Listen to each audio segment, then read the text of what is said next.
안녕하십니까? 처음 유튜브를 하게 되면서 제일 먼저 구독한 것이 이 채널이에요.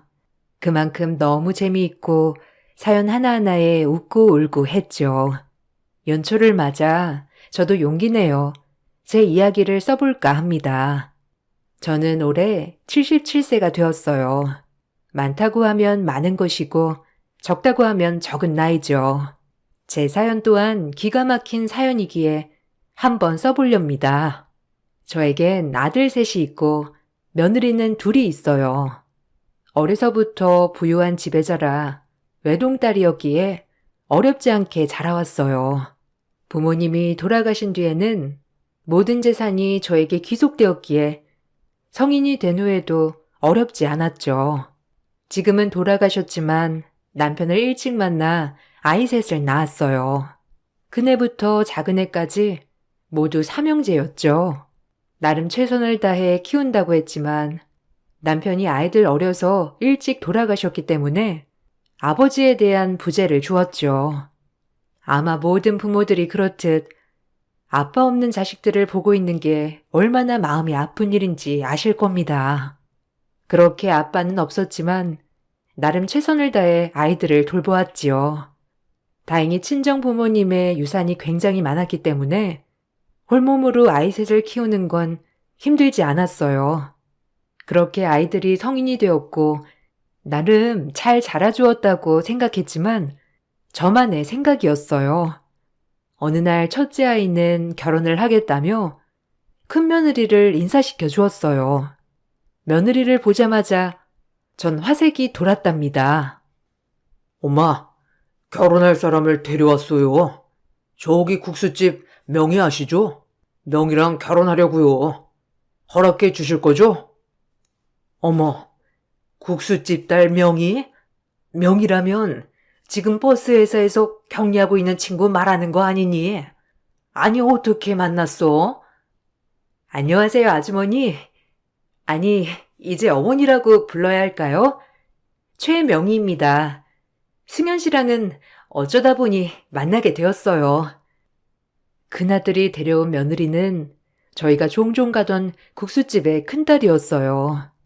항상 학교 갔다 오면 부모님을 도와 국수집에서 열심히 일을 하는 모습을 인상 깊게 보았기에 저는 명희가 첫 만남에 바로 마음에 들었어요. 명희네 집은 살림살이가 매우 어려웠기 때문에 중학교를 졸업하자마자 명희는 버스 회사에 격리로 취직을 하여 일을 하고 있었고 그 돈으로 동생들 학비를 대며 열심히 살아가는 처녀였어요. 솔직히 큰아들은 매번 돈도 흥청망청 쓰고 철딱서니가 없어 늘 걱정이었는데 현명한 명희라면 우리 아들을 잘 이끌어줄 것 같아 아주 마음에 들었어요. 학벌이 낮아도 아이는 순수하고 착하고 총명했으니까요. 아니, 명희야. 우리 아들이랑 어떻게 만나게 된 거니? 그래도 이렇게 인연이 닿았으니 우리 잘 지내보자. 고맙다. 아니에요. 어머님이 혹시나 절 마음에 안 들어 하시면 어쩌나 너무 걱정했는데 승현 씨는 대학교도 나오고 저는 고등학교도 못 나왔는걸요. 그래도 이렇게 반갑게 맞아주셔서 너무 감사합니다. 제가 최선을 다해서 어머니 모실게요. 학력이 다가 아니다. 네가 학교를 가고 싶어도 못 간 게 어디 네 잘못이니? 너한텐 잘못이 없어. 돈 없는 건 죄가 아니야. 그래도 어려서부터 부모님 모시고 도와주는 모습이 얼마나 기특하던지.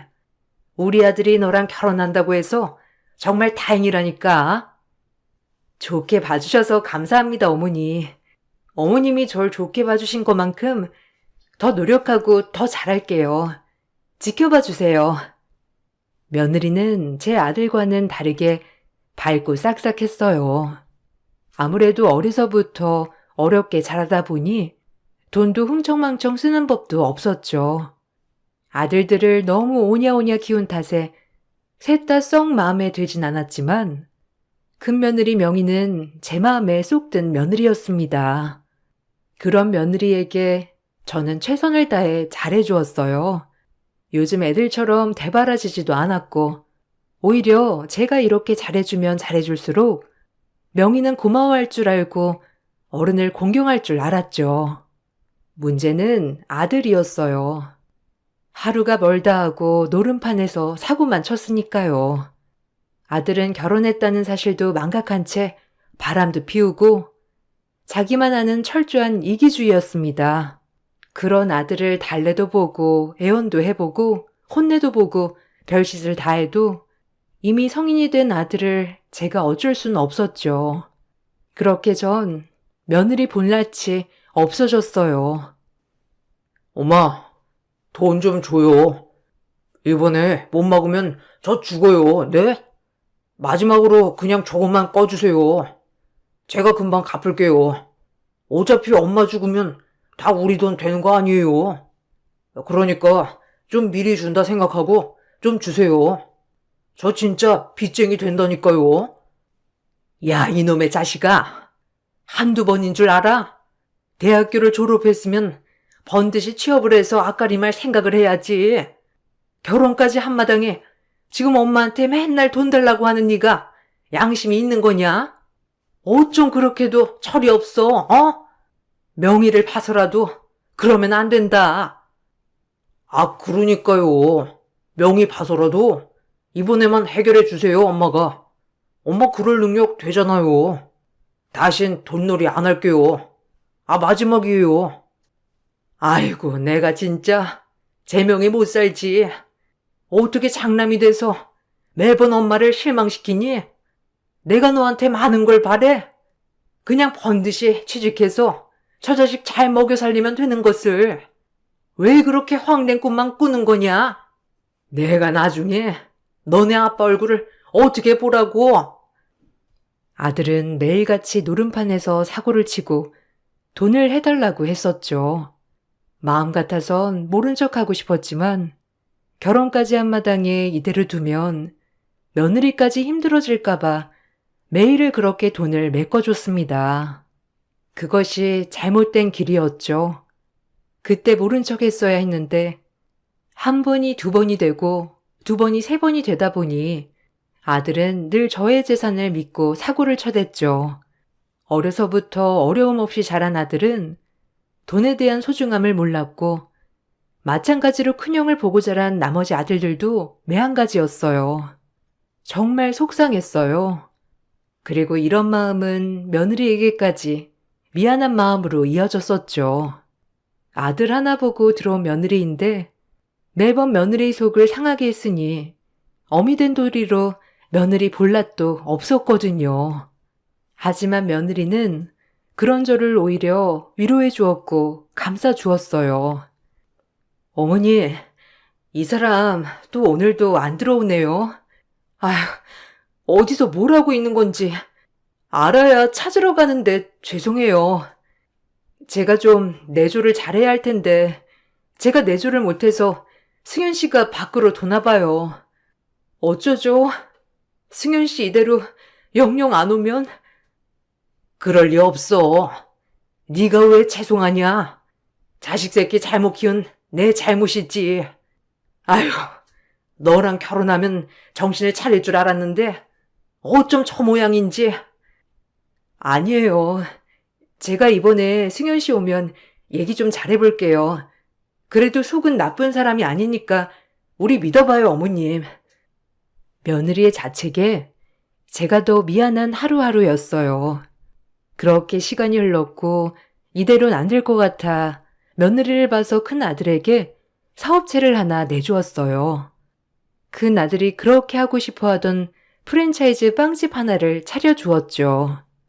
그래도 아내도 있고 이제 아이도 낳아야 하니 자신이 원하는 걸 하나 하고 살면 책임감이라도 가질까 싶어서요. 처음 빵집을 차려주었을 때 열심히 할 것처럼 했죠. 하지만 시간이 지나고 아들의 천성은 여전했어요. 며느리에게 가게를 맡겨놓고 놀러 나가기 바빴거든요. 그런 모습을 보고 있자니 며느리에게 참 체면도 안 서고 실미로서 할 말도 없더군요. 그런 마음을 아는지 오히려 며느리는 저를 살폈죠.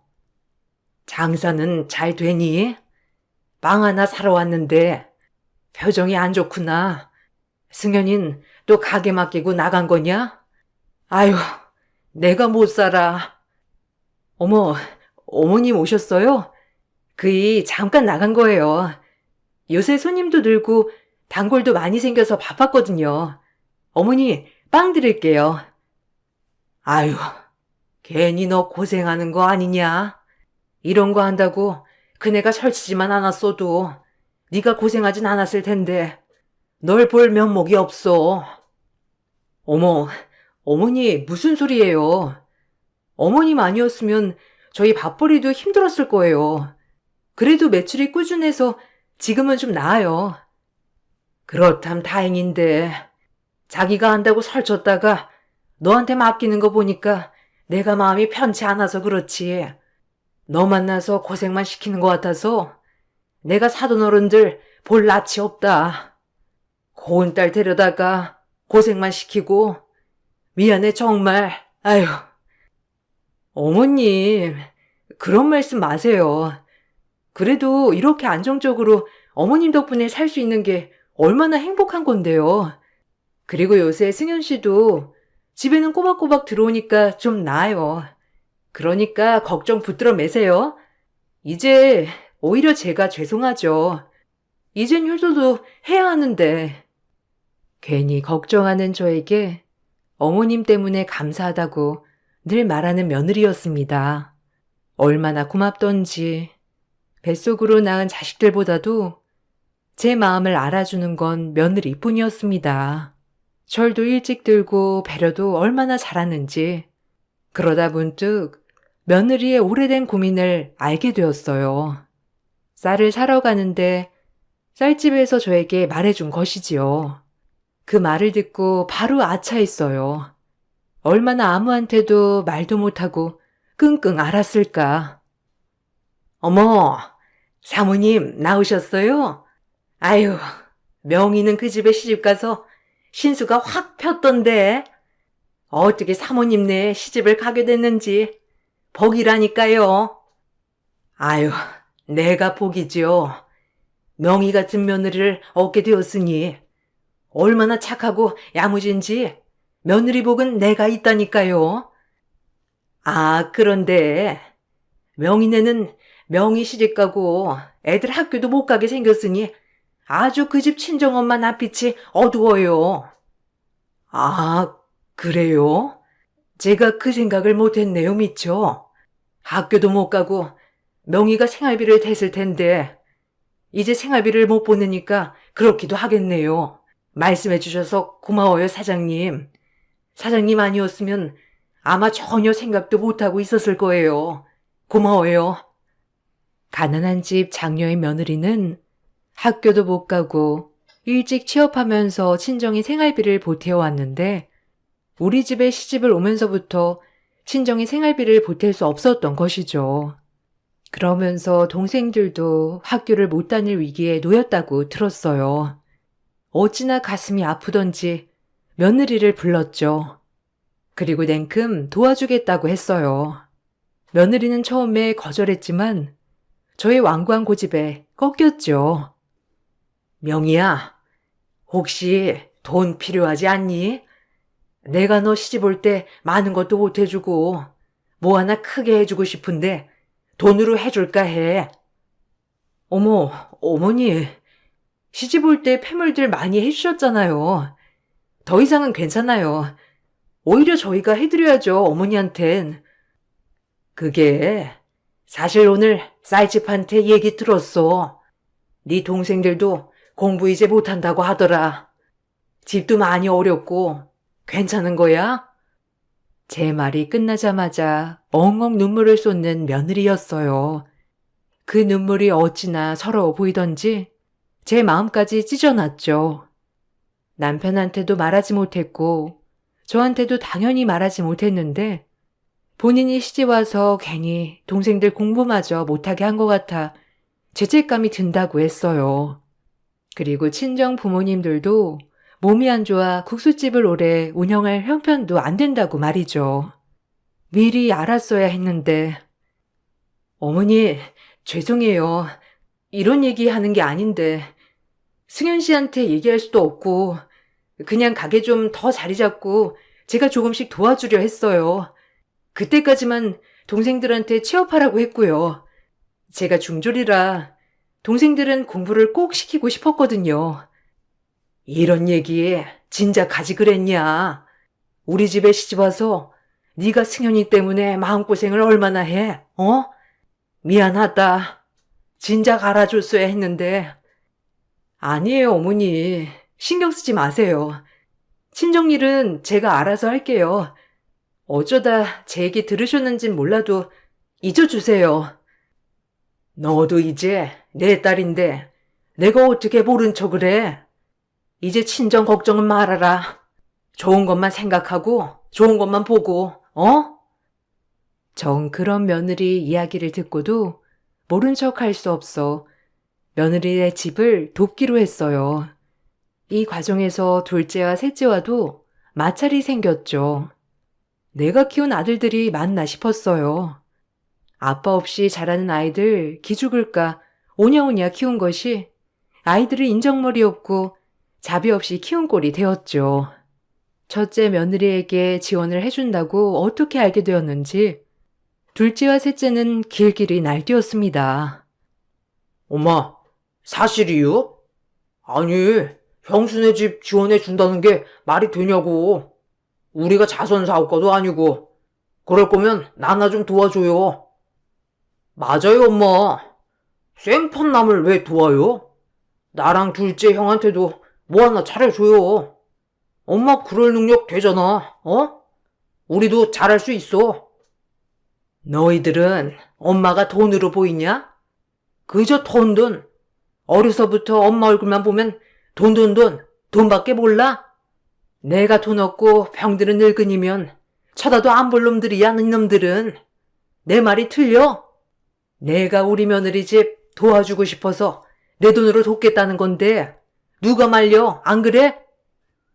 그게 아니라 동생도 한 명이 아니라 두 명이던데 그 집 학비에 그 집 생활비까지 엄마가 왜 내주냐고요. 난 그게 이해가 안 돼. 형수도 시집 왔으면 친정이랑 연은 딱 끊어야지.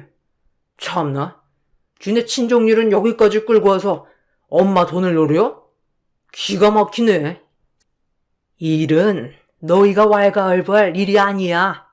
그러니까 신경 꺼라. 내 돈으로 내가 지원해 주는 거니 더 이상 말 마라. 안 그러면 지금 너희한테 하는 지원들도 싹 다 끊을 줄 알아.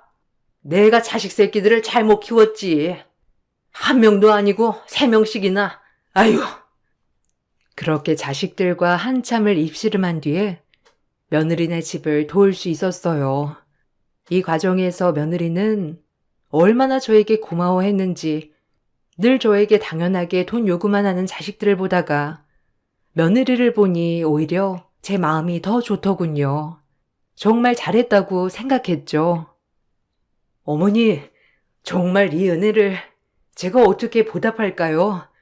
아무리 돈이 많아도 이건 쉽지 않은 일인데 어머님 은혜를 제가 어떻게 갚아야 할지 정말 몸둘 바를 모르겠어요. 감사합니다. 제가 정말 두고두고 이 은혜는 잊지 않을게요. 됐어. 은혜는 무슨? 너도 내 딸이니까 너무 고마워하지 마라. 자식한테 이렇게 해주는 건 당연한 거야. 어미 된 도리로. 그렇게 이 일로 며느리와 더욱더 돈독해졌어요. 하지만 이런 물질적인 일보다 제가 더 며느리에게 받은 게 많기에 오히려 며느리에게 고마운 일은 제가 더 많았죠. 그러던 어느 날 둘째가 결혼을 한다고 둘째 며느리를 데리고 왔었죠. 첫인상은 그렇게 마음에 들진 않았지만 본인들이 좋다고 하니 결혼을 허락했습니다. 둘째는 첫째와 다르게 얼굴에 욕심이 가득해 보였긴 했죠. 그래도 자기들이 좋다고 하니 허락했습니다. 그리고 조그만 아파트도 해주었죠. 이 문제에 대해서도 둘째 며느리의 속셈이 너무 빤히 보여 마음에 들진 않았지만 그래도 반대하면 괜히 애들 마음에 못 박는 것 같아 허락하였죠. 엄마, 우리 집 25평 말고 33평으로 알아보면 안 돼요? 아, 솔직히 차이 그렇게 많이 안 나는데 작은 집이면 답답할 것 같고. 너희가 뭐가 큰 집이 필요해? 그리고 너희가 모아서 큰 집으로 이사 갈 생각을 해야지. 벌써부터 지평수 타령이냐? 아, 그게 아니라 연재가 좀 큰 집 가고 싶어 해서요. 모든 여자의 로망이잖아요. 그러니까 말씀드린 거죠. 결혼 전에 큰 소리 친 것도 있고. 그건 네가 해결해. 걔도 웃긴다. 뭐 해오는 게 있다고 큰 집을 바래. 뻔뻔하기도 유분수지.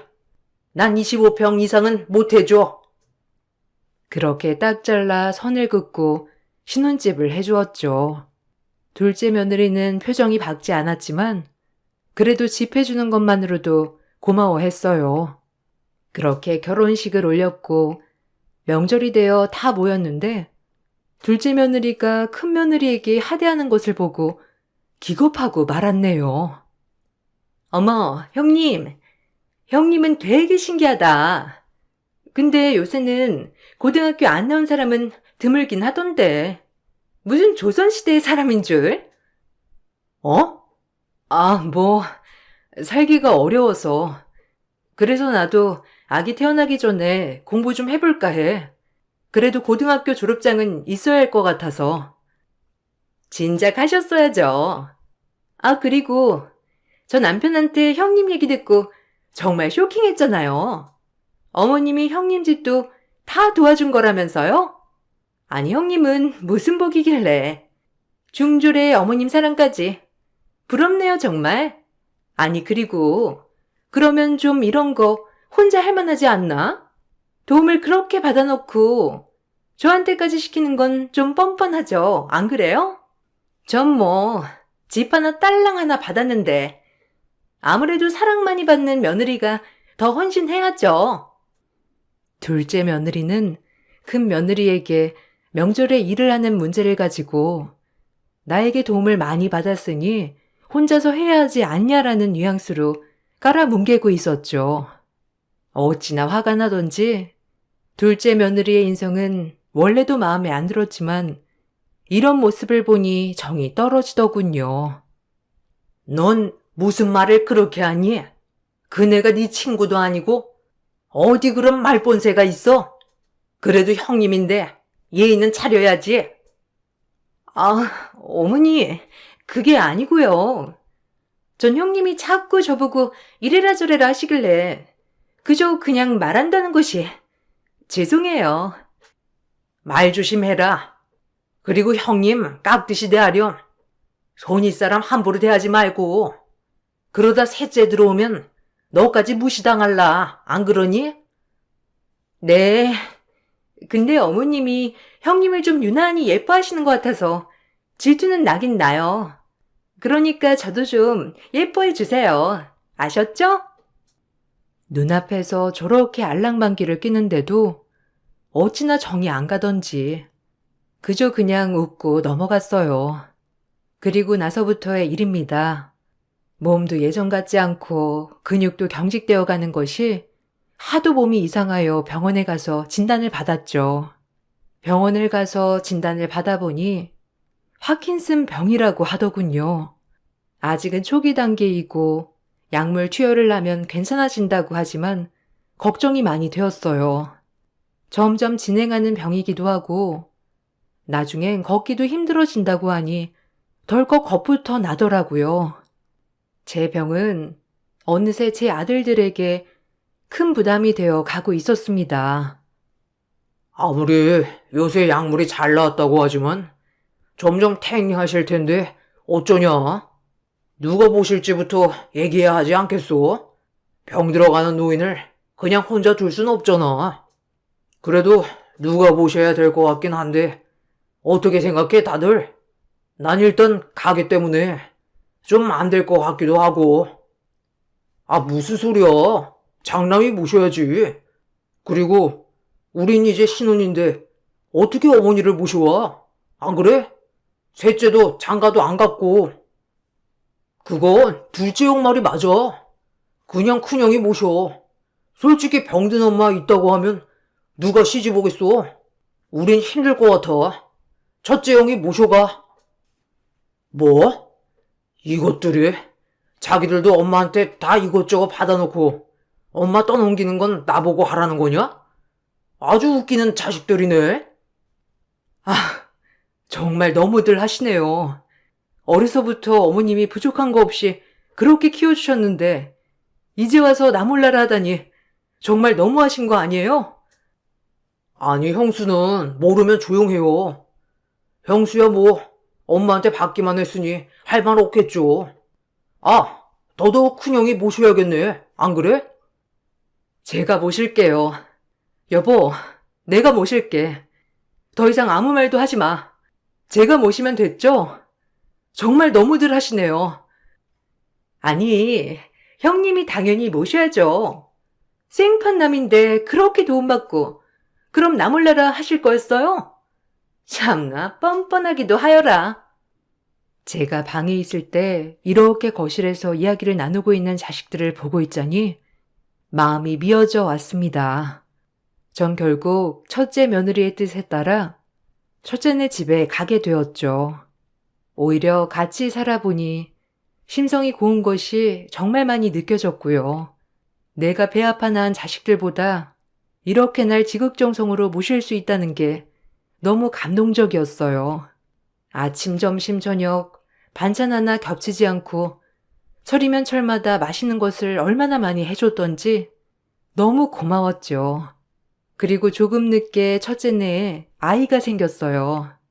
몸도 무거워진 며느리가 나까지 케어할 생각에 얼마나 힘이 들까 생각하며 마음이 너무 무거웠죠.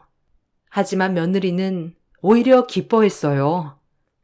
어머니랑 이렇게 살림을 합치니까 좋은 일이 생기는 것 같아요. 사실 너무 걱정했거든요. 아이가 너무 안 생겨서. 어머님이 완전 복을 굴러다가 가져오신 것 같은데요. 너무 감사합니다, 어머니. 첫 손주니까 많이 예뻐해 주세요. 아이고, 고맙다.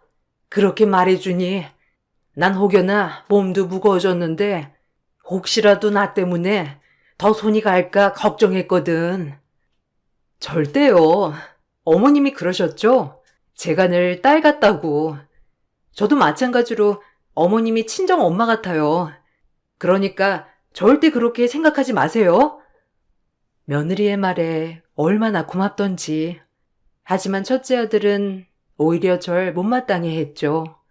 오히려 제가 몸이 안 좋아지자 재산을 더 탐내기 시작했어요.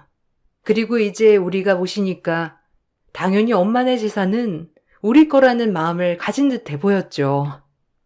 엄마, 그 건물이랑 땅, 제 앞으로 해놓는 게 어때요? 어차피 계속 우리랑 살 건데 미리미리 해놓으면 좋잖아요. 애들한테도 빨리 말해야 미련을 안 가질 거고, 안 그래요? 그냥 빨리 엄마가 내 앞으로 해놨으면 좋겠는데, 미리미리. 여보, 무슨 소리야? 그리고 어머님이 결정하실 문제지. 그런 걸 가지고 왜 당신이 나서서 어머님한테 그런 식으로 얘기해? 넌 빠져. 이 문제에 네가 낄 자리가 어디 있어? 나랑 엄마랑 둘 문제야. 어차피 엄마 돌아가시면 재산 싸움 날 것 같은데 미리 해주시면 좋잖아. 애들 말도 못하게. 그리고 우리가 모시는데 당연히 다 우리 거 해야지, 안 그래? 아니, 안 그래요, 엄마? 아직 죽지도 않은 나에게 저렇게 말을 하는 아들을 보며 억장이 무너졌어요. 그리고 전 마음을 먹었죠. 이 재산을 절대 미리 주면 안 되겠다고요. 가뜩이나 업신여기는 엄마, 돈이라도 없으면 얼마나 업신여길까요? 하지만 제 병은 저도 너무 무서웠습니다. 점점 움츠러드는 근육경직, 그리고 가끔 깜빡깜빡하는 기억력 때문에 하루에도 몇 번씩 불편해졌죠. 제가 재산을 계속 주지 않고 있자 큰아들은 이제는 절 협박하더군요. 제 아들이 맞나 싶을 정도로 아들은 괴물이 되어 있었어요. 엄마, 우리랑 살기 싫어요? 아니, 재산 그거 먼저 좀 달라는 건데 그렇게 고집 부리면 어떻게 하겠다는 거예요? 아니, 말 다 했니? 너 지금 엄마한테 협박하는 거냐? 네가 나한테 한 게 뭐가 있다고, 유세야? 어?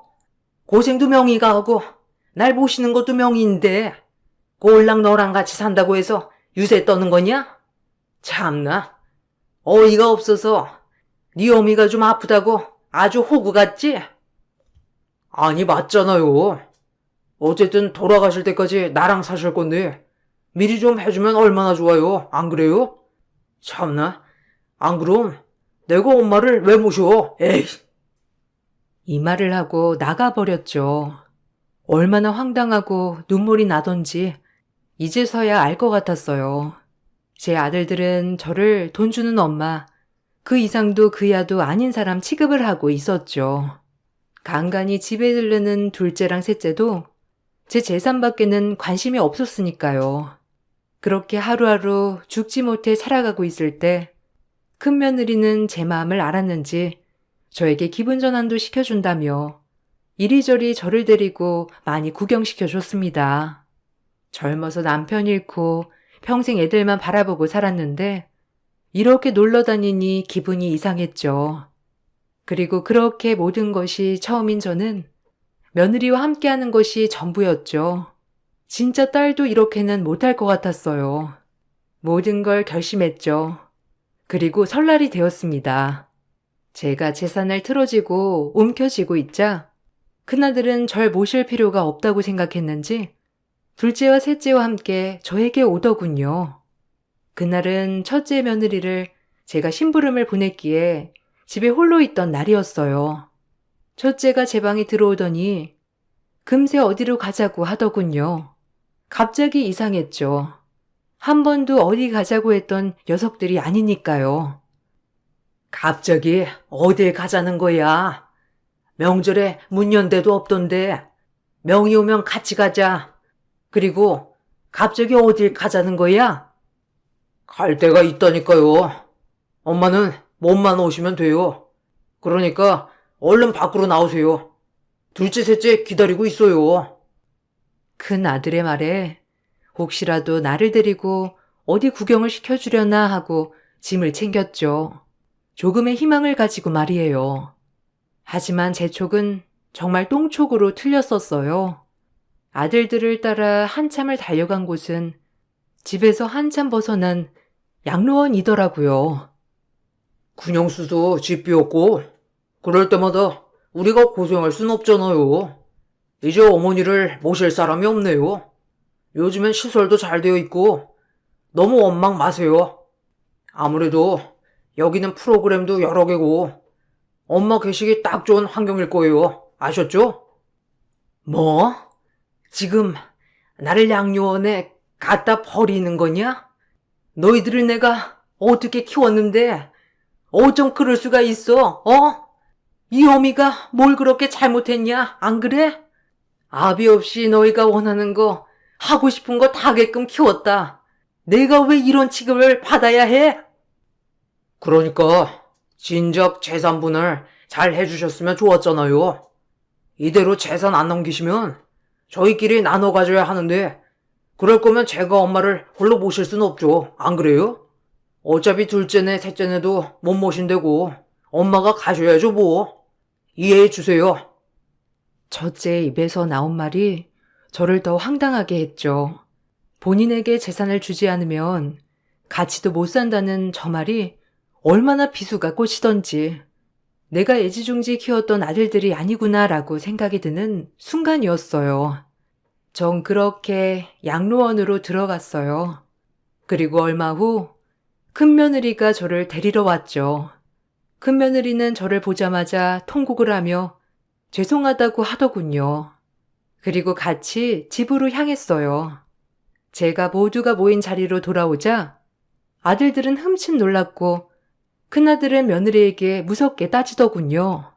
제 아들이 맞나 싶었죠. 아니, 어머니를 왜 모시고 와? 거기 보내드린 건데 너 이혼당하고 싶어? 착한 척 좀 하지 말라니까. 네가 상관할 게 아니야. 인간 같지도 않은 놈. 어떻게 어머니한테 내가 왜 설에 자리 비웠는지 모르겠지? 어머니, 본부대로 했습니다. 그래, 됐다. 고마워, 명희야. 너 아니었으면 정말 어떻게 살았을까 싶다. 너만이 내 자식이구나. 내가 마음먹은 게 맞았어. 전 제가 가진 모든 재산을 사회에 환원했어요. 그리고 이 일을 제 며느리가 도와주었고요. 그래서 설에는 이리저리 봉사단체와 후원단체를 만나고 다니느라 정신이 없어 자리를 비운 것이죠. 그리고 재산을 기부한 나머지 건물 하나를 며느리 이름으로 남겨주었습니다. 며느리는 한사코 되었고 이것마저도 기부하자고 했지만 평생 며느리에게 받기만 한 것 같아 마지막 선물 하나를 주고 싶었죠. 이 모든 것을 며느리는 다 알고 있었습니다. 그리고 제 소원을 며느리는 다 들어주었죠. 내가 죽으면 이 재산을 너네 셋이 나눠 가져야 한다고 그것마저도 불만이었지? 너네 불만 안 생기게 다 헌원했다, 사회에. 그리고 이제 너네는 나 안 봐도 좋아. 아니, 이제 내가 너네 안 볼란다. 이미 내가 살 집도 다 마련해놨어. 나머지 강남 건물 하나는 명희한테 넘겼어. 나쁜 것들. 아비 없이 철저히 희생만 한 나한테 너네가 어찌 그럴 수가 있어? 안 그래? 이제 엄마는 너네한테 미련 없어. 그리고 당신은 나랑 이혼해. 더 이상 당신 같은 사람이랑 한 입을 덮고 못 살아. 알겠어? 어머님은 내가 잘 모실게. 그러니 걱정 마. 뭐? 당신? 아니 왜 그래? 그리고 엄마 무슨 말이에요? 환원이라뇨? 그 많은 재산을 지금 저희 안 주고 다 환원했다는 거예요? 그래. 이제 너네 힘으로 살아. 엄마한테 바라지 말고 알겠니? 아니 이제 엄마라고도 부르지 말아라. 더 이상은 이제 너희한테는 엄마가 없는 거다. 제가 모든 재산을 사회에 환원한다고 하자 아들들은 소리를 지르며 저에게 그럴 순 없다고 난리가 났죠. 그리고 큰아들은 그 자리에서 충격을 받았는지 쓰러졌더라고요. 전 그 말만을 남기고 제가 마련한 집으로 갔습니다. 며느리도 이혼을 했죠. 이혼을 말리고 싶었지만 며느리는 더 이상 저런 남편과 살고 싶지 않다고 이해해달라고 하더군요. 전 지금 며느리와 손자, 그리고 저 이렇게 세 식구 살아가고 있습니다. 남이지만 이렇게 딸처럼 저를 아껴주는 며느리를 보니 그래도 완전히 인생 실패라고 생각이 들진 않더라고요. 둘째 아들 집마저도 제가 팔아넘겨 버렸기 때문에 아들들은 한순간에 거지가 되었죠. 마음은 편치 않지만 이제라도 본인들 힘으로 살아가야 한다고 생각하고요. 사실 용서가 되진 않아요. 어려서부터 지금까지 저에게 기쁨 한 번 준 적 없는 자식들에게 이젠 모든 기대 없이 인연을 끊으니 마음이 편하더군요. 지금은 약물 치료도 하고 재활 치료도 하며 많이 좋아졌어요. 오히려 스트레스가 없으니 병이 절로 낫는 기분이더라고요. 오늘도 이 글을 쓰면서 우리 며느리, 아니 우리 딸에게 참 고맙다고 생각이 들어요. 그리고 사회에 좋은 일을 했다고 생각하니 더더욱 보람차더군요. 제가 언제까지 살 줄은 모르겠지만 그래도 목숨 다하는 날까지 더 이상의 문제 없이 행복하게 지내고 싶은 소망입니다. 여러분 소망하신 일 모두 이루시고 제 글 읽어주셔서 감사합니다. 안녕하세요. 저는 경기도에 거주하고 있는 주부입니다. 옛날부터 부부금슬이 너무 좋아도 자식이 안 생긴다고 하던가요? 제가 딱 그런 케이스였어요. 자상한 남편, 다정한 시부모님, 뭐 하나도 빠질 것 없는 결혼 생활이었어요. 부모님 주선으로 소개받은 이 남자는 한눈에 딱 듬직해 보였죠. 만난 지 4번 만에 결혼을 결심하고 저희는 결혼식을 하였어요. 천생연분이라는 말이 딱 맞아 떨어질 정도로 남편과는 아주 잘 맞았습니다. 맞선으로 결혼한 것이었지만 이 세상 그 누구보다도 사랑스럽고 믿음직스러운 남자였죠. 그런 남편과 처음부터 취향, 성격 모두 비슷했어요. 사업하는 남편과 아이들의 과외 선생님인 저는 벌이가 넉넉하였기에 결혼을 하면 무조건 아이는 많이 낳자라고 합의도 보았었죠. 결혼 후 1년쯤 지났을까요? 저보다 늦게 결혼한 친구들은 하나둘씩 이제 아이를 낳고 가정을 꾸려나가 살고 있는데 저희에겐 소식이 없었어요. 1년 정도 지나니 시댁에서도 궁금해하시는 눈치였고요. 특별히 눈치를 주시는 건 아니었지만 괜시레 마음이 무거웠어요. 아가, 혹시 소식 없냐? 부담 주려는 건 아니고, 너도 그렇고 남철이도 그렇고 아이는 좋아하는 것 같은데 혹시 계획 없니? 에이, 아니에요, 어머니. 궁금하실 만하죠. 저희도 기다리고 있는데 쉽지 않네요. 빨리 남철 씨 닮은 아들 하나 낳고 싶은데. 너무 부담 갖지 말아라. 너무 부담 가지면 또 생길래도 안 생겨. 그냥 마음을 편하게 가지렴. 우리도 재촉하는 게 아니고 혹시나 아기 생각이 없는지 궁금해서 물어본 거란다. 혹시라도 오해하지 마라. 다 때가 되면 아기 천사가 올 거야. 걱정 놓으렴. 어머님이 그렇게 말씀해 주시니 감사해요. 노력해 볼게요. 아직 결혼한 지 1년 정도 되었으니 곧 소식이 있겠죠 뭐. 시부모님은 혹여나 제가 부담을 가질까 조심스레 물어보았지만 역시나 제가 해드릴 수 있는 대답은 기다리고 있다 뿐이었어요. 그렇게 하루하루 아이를 기다리며 시간을 보내고 있을 때쯤 4년이란 세월이 흘렀어요. 결혼 5년 차가 되니 이제 나이도 어린 게 아니라서 너무 불안하더라고요. 남편과 전 난임병원을 찾아갔습니다. 이것저것 검사를 통해 알게 된 결과로는 다행히 저희 둘 다 임신하는 데 있어서 큰 문제가 없다는 결과였죠. 이 말을 들으니 더욱더 착잡하더라고요. 차라리 뭔가 문제가 있으면 해결을 하고 임신 시도를 하면 되는데 문제가 없다고 하니 더욱더 착잡했죠. 병원에선 조금 더 기다려보던지 인공수정 혹은 시험관 시술을 권했고요. 마음 같아선 당장 시술을 하고 싶었지만 남편은 둘 다 아무 문제가 없으니 조금만 더 기다려보자고 했어요. 우리 둘 다 건강하고 아무 문제 없다고 하니 기다려보는 게 어떨까? 조금 늦게 오려나 봐. 그때까지 우리 신혼이라고 생각하고 즐기자. 친구들은 하나둘씩 둘째 낳고 셋째 낳는 친구들도 있는데 난 첫째마저 안 생기니 너무 초조하고 불안해서 그렇지. 괜찮아. 오히려 아무 문제 없다니까. 난 마음이 놓인다. 자기도 너무 신경 쓰지 마. 애 낳으면 평생 애 뒷바라지 하면서 살아야 하는데 지금을 조금 더 즐기는 것뿐이라고 생각하자. 난 아이도 좋지만 자기가 더 중요해. 알겠지? 아이 때문에 스트레스 받지 마. 자기가 그렇게 말해주니까 고마워. 나도 조금 더 마음을 편안히 가져볼게. 그래, 자연 임신 시도하면서 조금 기다려보자. 결국 자연 임신을 시도해보기로 하고 저희는 시술을 미뤘어요. 저희가 임신이 너무 간절한 걸 알다 보니 시어머니께서는 제게 흑염소즙, 몸이 따뜻해지는 한약 등 저에게 많은 것을 해주셨죠.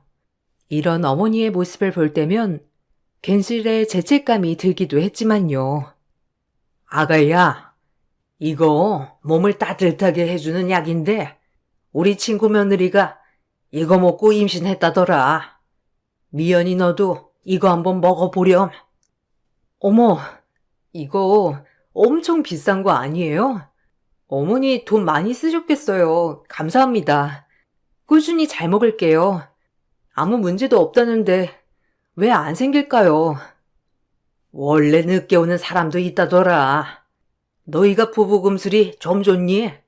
그냥 좋게 생각해. 우리는 신경 쓰지 말고 네 몸이 우선이다. 너 마음 편하자고 말하는 게 아니라 이대로 둘이 살아도 우리는 괜찮으니까 정말 부담 갖지 말렴. 알겠지? 그니까 스트레스는 넣어둬. 시어머님은 말만이라도 애가 없어도 괜찮다.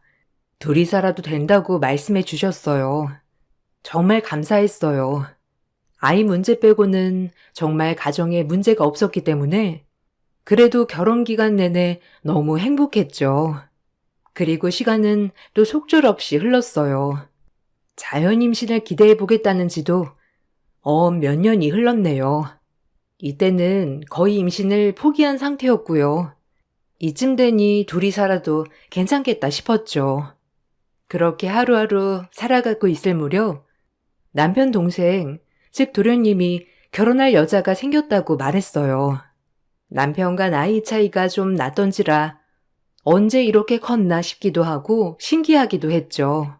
하지만 도련님이 결혼할 여자가 생겼다고 말한 것보다 더 충격적인 사실이 있었어요. 저 결혼할 여자 생겼어요. 이번 주 중으로 인사시킬게요. 아, 그리고 엄마, 손주 생겼어요. 어떻게 하다 보니까 그렇게 됐네요. 에그머니나 임신을 했다는 거냐? 아니, 산모는 괜찮고? 아이고, 이게 무슨 일이람? 아유, 좋아해야 하니 말아야 하니? 에이, 요즘 뭐 혼전 임신이 나쁜 것도 아니고 이번 주 중으로 데리고 올게요. 그냥 알고만 계세요. 아마 엄마 마음에도 드실 거예요. 어머, 도련님 축하해요. 정말 경사해요, 어머님. 너무 좋으시겠어요. 손주라뇨. 우리 도련님 일만 하는 줄 알았는데 언제 연애를? 에이, 쑥스러워요, 형수님. 죄송해요. 순서도 안 지키고. 그래도 형수님이 축하해주니까 너무 좋은데요? 잘 살겠습니다. 시동생이 말한 사실은 혼전 임신을 했다는 것과 그래서 곧 결혼을 하고 싶다는 거였어요. 그 누구보다 축하해 주었죠. 그리고 저희 집의 첫 손주였기 때문에 어머님은 당혹감보다도 기쁨 먼저 내비치셨고요. 저 역시도 저희가 못하는 효도 시동생이라도 해주니 고맙다고 생각이 들었죠. 그렇게 시동생이 결혼할 여자를 소개해 준다며 데리고 온 날이 되었습니다. 설레는 마음으로 음식을 준비하고 손님을 맞이할 준비를 했어요. 제 동서가 될 사람이니 너무 잘 지내고 싶었기도 하고요. 안녕하세요, 어머님. 아버님 처음 뵙겠습니다. 유난이라고 합니다. 남진 씨한테 말씀 많이 들었어요. 만나서 반갑습니다. 아유, 어서 와요. 아유, 곱기도 해라. 여기는 남진이 형수. 그리고 남진이 형이고, 얼른 들어와요. 밖이 많이 춥죠? 괜찮아요. 안녕하세요. 남진 씨한테 말씀은 많이 들었어요. 형수님이 집에 참 잘하신다고 꼭 뵙고 싶었어요. 아, 어머, 그래요? 반가워요. 우리 도련님이 밖에서 그런 얘기도 하고 너무 감동인데요. 어여 들어와요. 너무 궁금했어요. 첫 만남은 나쁘지 않았습니다. 성격도 외모도 모든 것이 다 무난했어요. 아직 임신 초기라 그런지 임산부 티는 안 났지만 그래도 시동생과 잘 어울리는 모습을 보니 저까지 기분이 좋았거든요. 그렇게 식사 자리는 시작이 되었고 본격적인 시동생의 결혼 이야기가 오고 갔죠. 배가 나오기 전에 식을 올렸으면 좋겠다고 시어머니는 말씀하셨고 그렇게 진행이 되기로 하였어요. 그래도 난이 배 나오기 전에 결혼해야 하지 않겠니? 그래야 사돈댁에도 면이 서지. 난이도 배부르면 힘들 텐데. 네, 그래야죠. 난이랑 상의해 볼게요. 그리고 난이랑 저도 빨리 합치면 좋을 것 같고. 아무래도 배 많이 나오면 힘드니까. 그러게요. 요즘 입덧도 좀 심해져서 걱정인데 날짜는 차차 상의해보고 제일 빠른 날짜를 잡아야겠어요.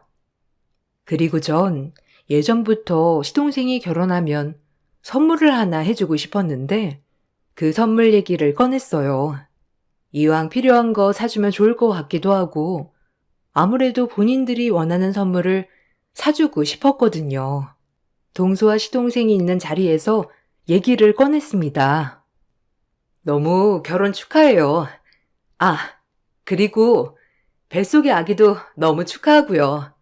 결혼 선물로 뭐 하나 해드리고 싶은데 혹시 받으신 거 있나요? 에이, 형수님. 신경 안 쓰셔도 돼요. 마음만 받을게요. 그래도 가족 모두 이렇게 환영해 준 게 가장 큰 선물 같은데요? 에이, 그래도 어떻게 그래요. 전부터 남철 씨랑 얘기했던 거예요. 혹시 뭐 필요한 거 있어요? 결혼 선물이니까 편하게 말해봐요. 제 말이 끝나기가 무섭게 동서는 혹시라도 도련님이 거절을 할까봐 딱 잘라 말을 하였습니다.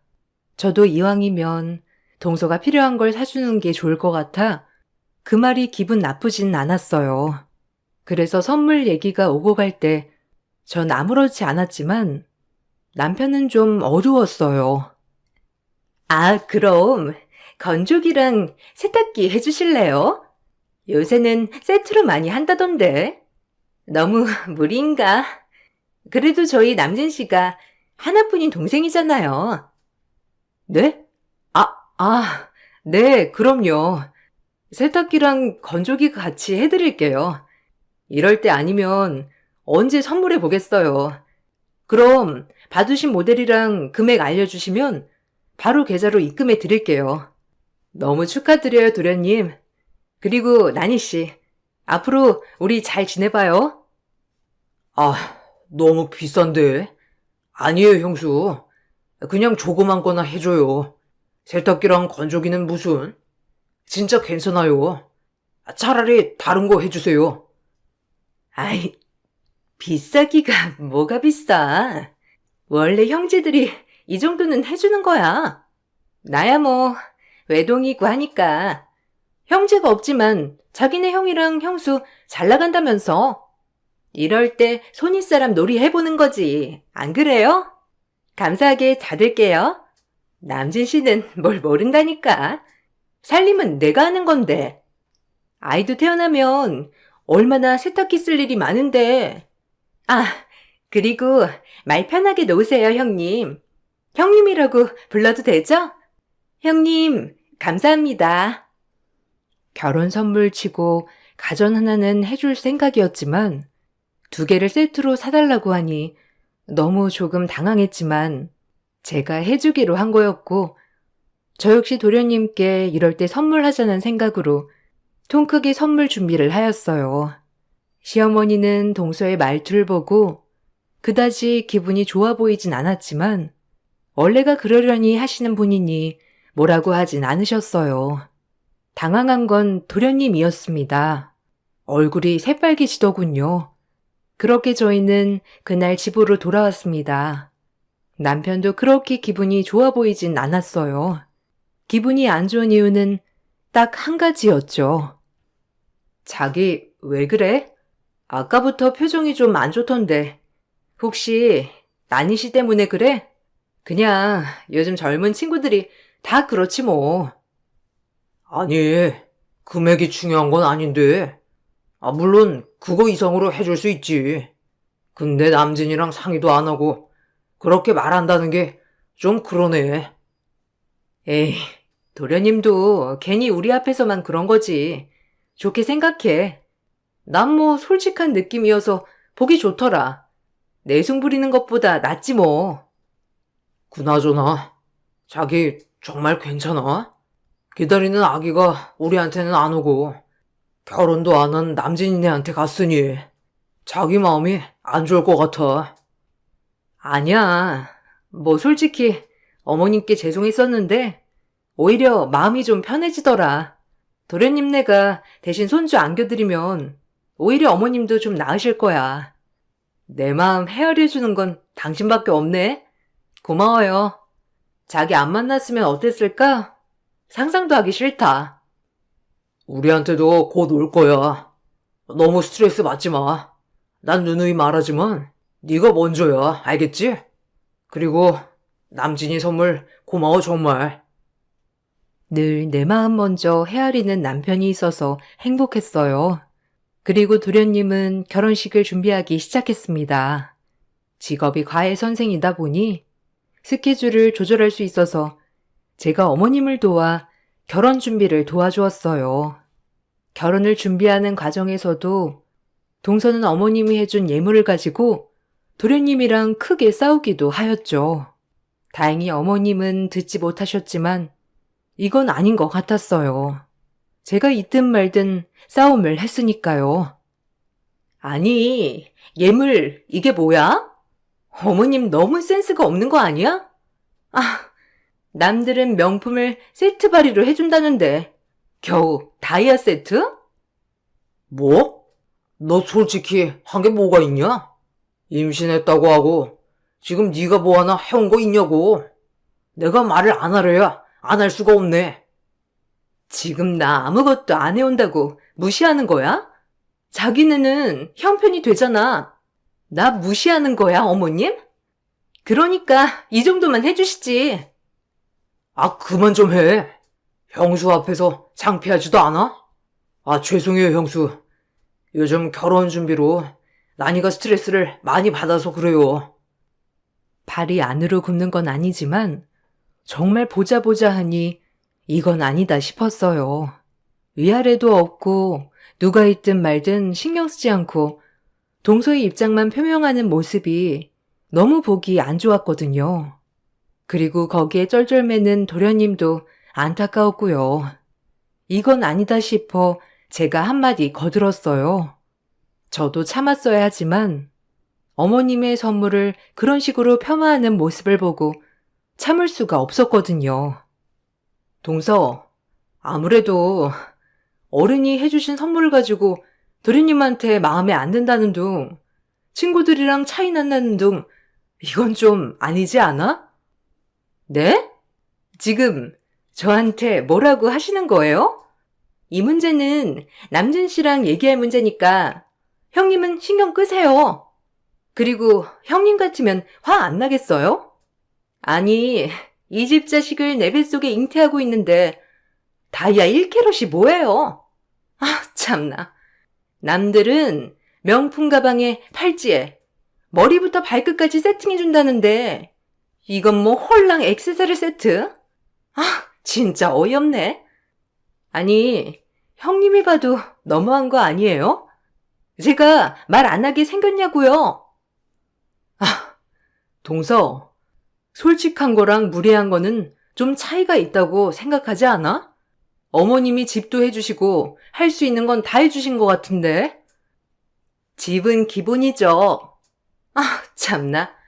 가방 사주실 거 아니면 저한테 상관하지 마세요. 이건 저랑 남진 씨 문제예요. 아시겠어요?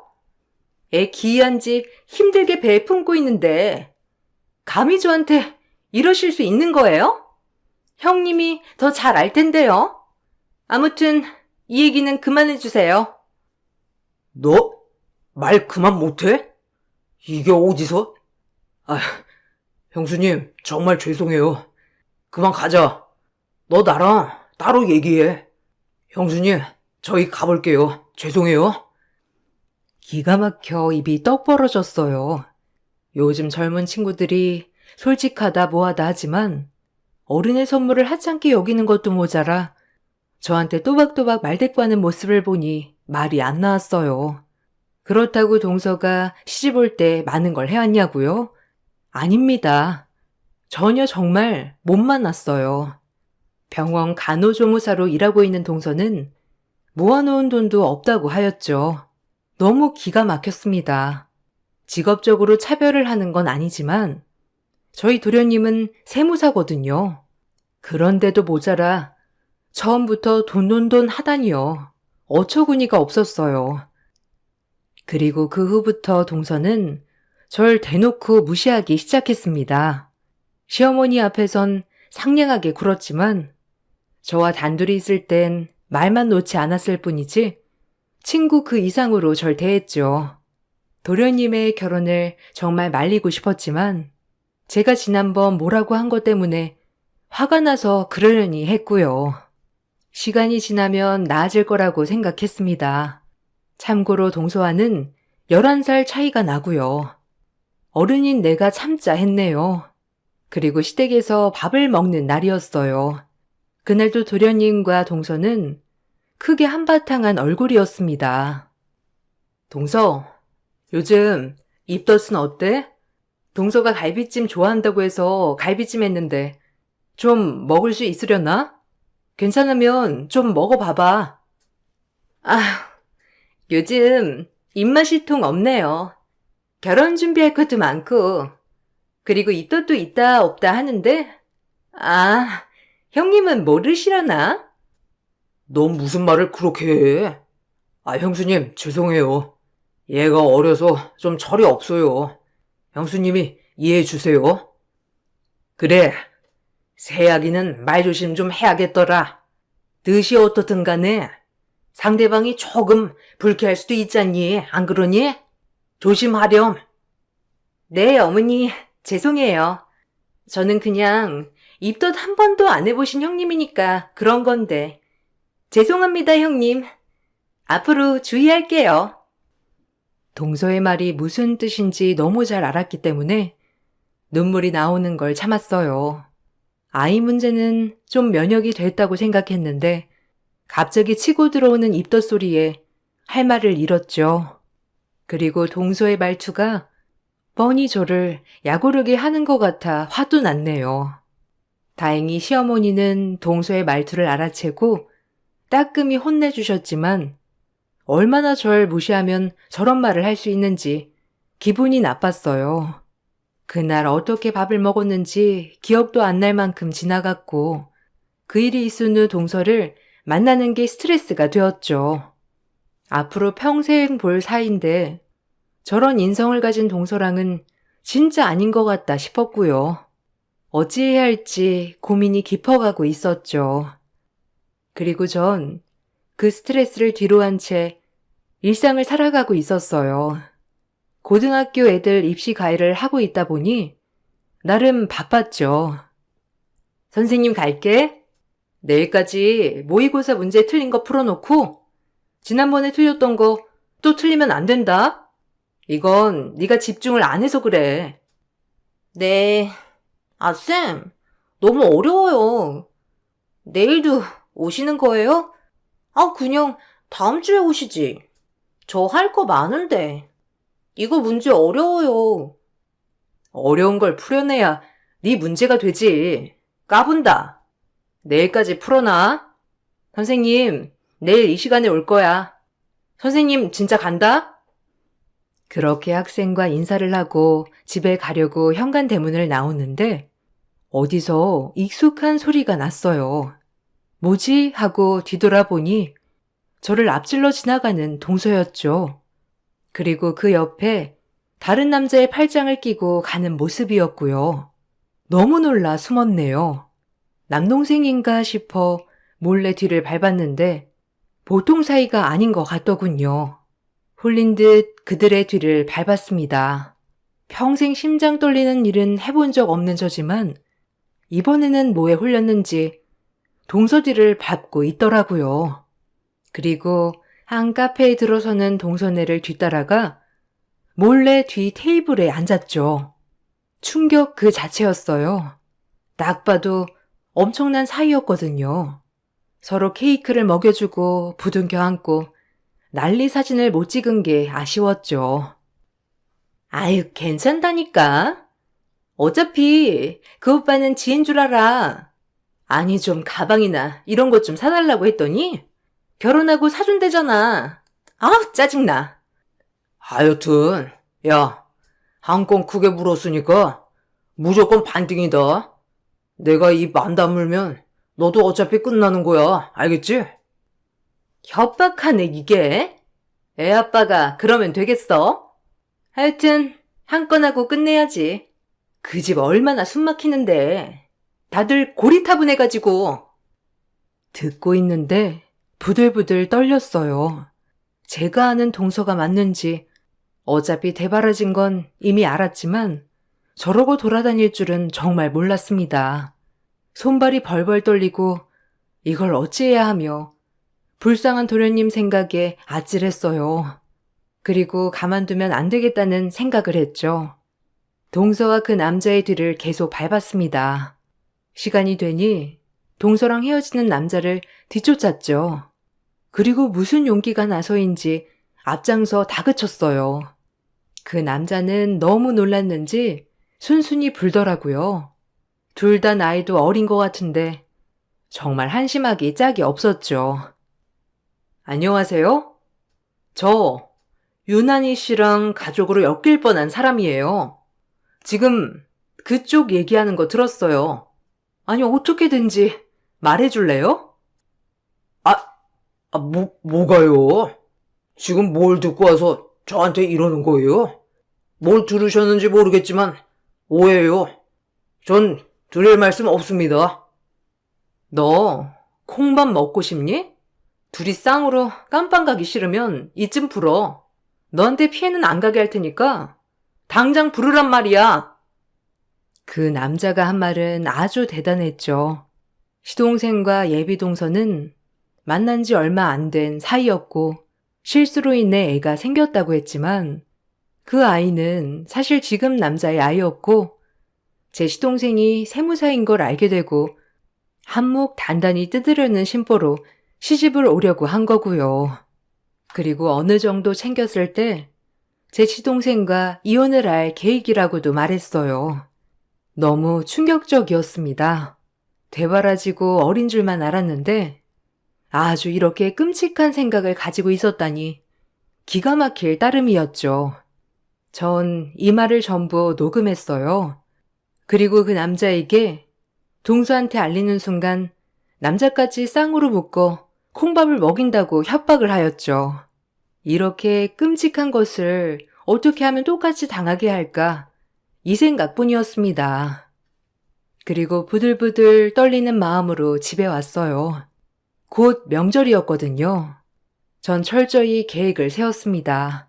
아주 망신을 제대로 당하게 해주리라고요. 예비 부부가 될 뻔한 시동생은 명절에도 예비 동서를 데리고 왔어요. 그 여자애를 보니 심장이 철컹하고 내려앉는 것 같았어요. 끔찍했거든요. 형님, 혼자 고생했겠네요. 제가 좀 거들어 드릴까요? 제가 hul몸이 아니라 입덧이 좀 심할 수도 있는데 괜찮으세요?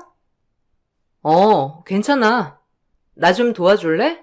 나물부터 묻혀줘. 내가 묻히는 건 알려줄 테니까. 어머님, 저희한테 맡겨두시고 쉬세요. 전 그렇게 어머님을 거실에 모시고 남편과 시동생도 거실에 가만히 있게 내버려뒀죠. 저에겐 다 생각이 있었거든요. 나물 한 번도 안 묻혀봤는데? 그리고 저 입덧 심해서 이런 거 잘 못해요. 아시잖아요. 이거 말고 딴 거 없어요? 나물 묻히는 게 뭐가 어때서? 남들 다 가지는 애 가졌다고 유세 떠는 거야 뭐야? 얼른 묻혀. 소금 넣고 깨 넣고 알겠어? 아니 까마귀 고기를 삶아 드셨나? 못한다고요. 오늘따라 왜 이래? 임신을 해봤어야 알지 안 그래요? 아유 말 안 통해. 애초부터 우리 집에 한몫 챙길 목적으로 들어왔으니 저에게 이렇게 대하는 게 이해가 갔네요. 몰상식하기도 짝이 없는 인간의 얼굴을 보고 말하자니 속에서 구역질이 올라왔습니다. 한편으론 너 진짜 오늘 잘 걸렸다 싶었고요. 그리곤 계속 이어나갔어요. 전부터 임신 가지고 되게 유난이네.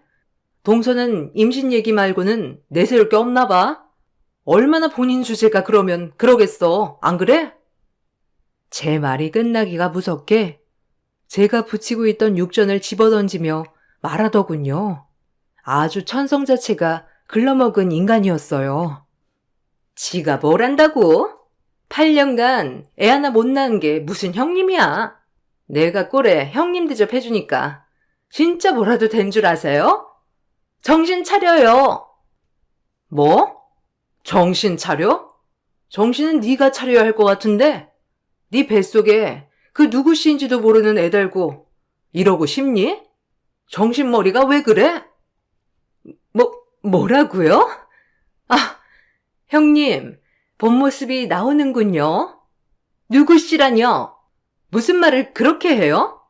우리 남진 씨 애 가지고 지금 무슨 말을... 닥쳐. 남의 애인지 누가 모를 것 같아? 이 녹음 들려줘야 되겠어? 네가 무슨 수로 우리 착한 도련님을 꼬셨는지 몰라도 천만 다행이지. 너 같은 거 우리 집 식구 될까봐 정신이 아득했는데 나이도 어린 게 어쩜 그리 쓰레기처럼 살아? 정신 똑바로 차려 이년아. 제 말을 듣고 입을 다물지 못하는 그 여자였네요. 그리고 저에게 무릎을 꿇더군요. 아주 기가 막힐 노릇이었어요. 이렇게 쉬운 무릎이었다니. 일단 제가 다 말씀드릴게요. 여기서 목소리 좀 낮춰주세요. 네? 거실에 남진 씨가 다 듣겠어요. 제발요. 제가 이렇게 빌게요, 형님. 형님? 입 안 다물어? 소름 돋으니까 그 형님 소리 집어치워. 그리고 지금 네가 이런다고 해결될 게 아니야. 이미 거실에서 다 보고 계셔. 전 홈캠을 살짝 설치해놓고 지금 있는 모든 상황을 거실 TV로 생중계를 켜놨죠. 거실에선 인기척 또한 없었어요. 전 거실에 나갔습니다. 충격을 받은 시동생과 시어머니, 그리고 남편이었죠. 그리고 전 거실에 나가 정확한 녹음 파일을 들려주었어요. 도련님에겐 너무 잔인했지만 그래도 결혼 직전 이런 일이 일어나 정말 다행이라고 생각했어요. 들으셨죠, 어머님 도련님? 저도 많이 놀랐어요. 그래도 이 결혼 정말 아닌 것 같아서요. 도련님이 충격이시겠지만 현실이에요. 죄송해요, 어머님. 많이 놀라셨죠? 미안해, 여보. 당신한테 미리 말했어야 했는데 이렇게 말하게 되었네. 이 나쁜 것! 남의 씨를 베고 와서 우리를 농락해? 이 더러운 것! 참말로 다행이다.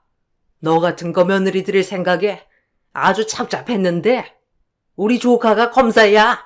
내가 널 가만둘 줄 알아? 우리 불쌍한 남진이 신세 조질 뻔한 거 가만 안 둔다, 알겠어? 발칙한 거 같으니라고. 어머니, 오해세요. 그게 아니라 저도 최근에 알았어요. 정말 고의가 아니었어요. 죄송합니다. 오빠, 내 말 좀 믿어줘. 아, 기가 막혀. 너 지금까지 받은 거부터 시작해서 다 가져와. 그리고 가만 안 둘 줄 알아? 네가 감히 우리를 농락하고 무사할 것 같았어? 오빠, 아니야. 알잖아. 내가 그럴 사람으로 보여? 오해라고. 형님이 지금 무슨 소리를 듣고 와서 그러는지 나만 믿어야지. 그만해. 그리고 이 집에서 얼른 나가. 그나마 뺨이라도 맞고 싶지 않으면 너 내가 뱃속의 아기 때문에 참는 줄 알아. 안 그랬으면 벌써 뺨 한 대 날아갔어. 알겠니? 그리고 그 애를 낳아 키울 거면 내면을 좀 가꾸렴. 죄 없는 네 아기가 불쌍하니까. 도련님과 시어머니는 길길이 날뛰었고 동서는 무릎을 꿇고 싹싹 빌었죠. 어머닌 정말 가만두지 않겠다고, 실제로 법으로 다스리겠다고 알아보고 있습니다. 그리고 전 도련님에게 큰 상처를 준 것 같아 마음이 쓰였지만 도련님이 오히려 저에게 사과를 해 주셨어요. 그리고 고맙다는 말도 함께요. 결혼을 준비하며 사치스러운 동서 때문에 정말 많이 참았다고 하면서 오히려 구제해줘서 고맙다고 하더라고요. 아마 제 마음 편하라고 말씀해 주신 거지만요. 저희 집은 이런 일이 있고 나서 더욱더 끈끈해졌어요. 형수, 고마워요. 내가 무슨 말을 어떻게 해야 할지 형수도 그동안 마음고생 심했죠? 다음에 결혼할 여자가 생긴다면 형수 먼저 보여줄래요. 전 이제 형수가 골라준 여자랑 장가 갈 거예요. 고마워요. 제 인생 구제해줘서 정말 감사합니다. 예, 수고했다. 너도 얼마나 놀랬니? 너처럼 착한 애가 이렇게까지 얼마나 마음이 심란했을 거야? 에휴. 아니에요. 제가 진작 상의하고 얘기했어야 하는데, 아니 그 여자가 말하는 게 너무 얄밉고 괘씸해서요. 고생 많았어요, 뭐. 혼자서 무섭지도 않았어. 녹음 파일이며 그 남자가 잘못 생각했음 당신 위험할 뻔했어. 아휴, 괜찮아. 나는 이렇게 든든한 식구들이 있는데 뭐가 걱정이야? 제 걱정 먼저 해줘서 늘 고마워요. 항상 가분하다고 생각해요. 어느 정도 식구들이 안정을 찾은 후 저와 제 남편은 인공수정을 하였습니다. 아이가 없어도 살 수 있을 것 같았지만 이번 일을 겪으면서 꼭 아이를 더 낳고 싶어졌거든요. 상심한 어머님께 손주 하나를 꼭 안겨드리고 싶기도 했고요. 다행히 나이가 있는데도 불구하고 1차 만에 임신이 되어 지금은 임신 4개월입니다. 다행히 안정기는 지나갔죠.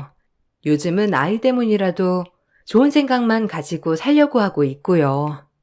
가끔 그 파렴치한 여자애를 생각하면 어이가 없다가도 지금은 하나의 에피소드가 되었죠.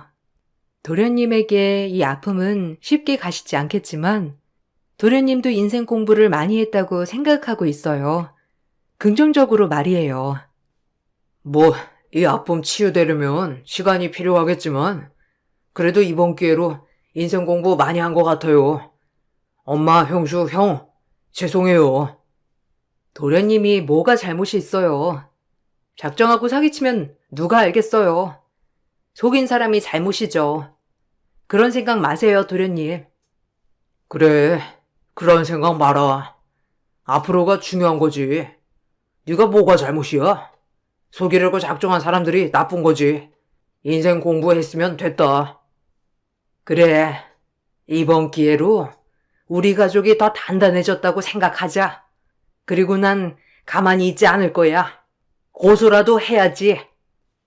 그리고 어머님은 법적 절차를 통해 정신적 피해 보상을 요구로 그 여자와 남자에게 고소를 진행하였어요.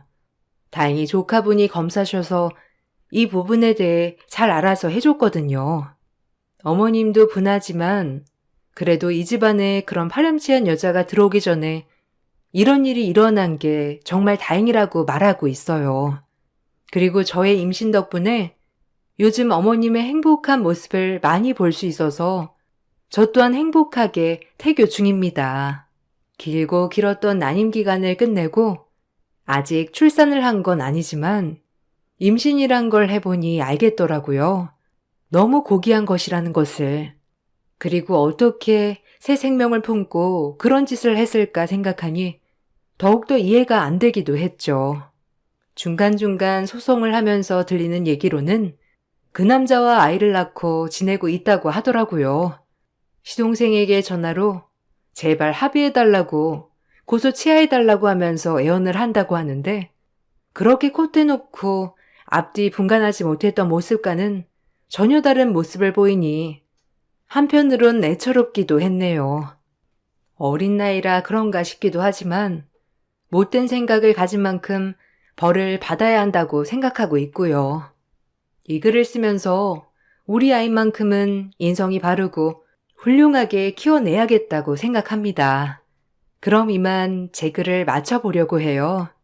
날이 아직 풀리진 않았는데 겨울 감기 조심하세요. 그리고 제 글 읽어주셔서 너무 감사드립니다. 안녕하세요. 저는 40대 초반 여자입니다. 지금까지 살면서 인생 경험을 그래도 많이 했다고 생각했는데 그건 제 착각이었다는 걸 이번 일을 통해 많은 걸 느끼게 되었습니다. 누구나 드러내지 말아야 할 비밀이 한 가지씩은 가지고 있을 텐데요. 그 비밀이 누군가에겐 득이 될 수도 있지만 또 누군가에겐 독이 될 수도 있기 때문에 아무리 가족이라 할지라도 비밀은 혼자만 알고 있는 게 제일 현명한 방법이라고 저희 부모님께서 누누이 말씀하셨어요. 그래서 저 또한 항상 제가 가지고 있는 것들을 전부 드러내지 않고 살아왔었어요. 과거에는 사람들을 너무 잘 믿어서 제가 상처를 받았던 적이 너무나도 많았었기 때문에 나이를 먹을수록 오히려 숨기게 되는 일들이 점점 많아지더라고요. 남편과 결혼을 하게 됐을 때도 모든 걸 보여주지 않았어요. 그게 독이 될 수도 있겠다 싶어 비밀을 유지하고 있었습니다. 시간이 지나면 남편이 알게 될 수 있는 상황들이 너무 많았지만 그래도 제가 직접 모든 걸 알려주고 싶지는 않았어요. 부부로 살면서 모든 걸 알아야 된다고는 하지만 지금 현재의 모습을 남편이 진심으로 사랑해 주길 바라고 있었던 것 같습니다. 시기를 좀 늦추고 싶었고 나중에 서로의 신뢰가 좀 더 쌓였을 때 솔직해지고 싶었어요. 사랑하는 사람에게 상처를 받고 싶지 않았던 일종의 자기 방어 같은 거였죠. 사람은 누구나 돈 앞에서는 변한다는 걸 지금까지 살아오면서 끊임없이 봐왔기 때문에 숨기고 싶었던 것 뿐이었어요. 그리고 이런 제 결정이 남편과 결혼 생활하는 동안 정말 잘한 선택이었다는 걸 알 수 있었습니다. 저는 40대가 넘어서야 남편과 결혼을 했어요.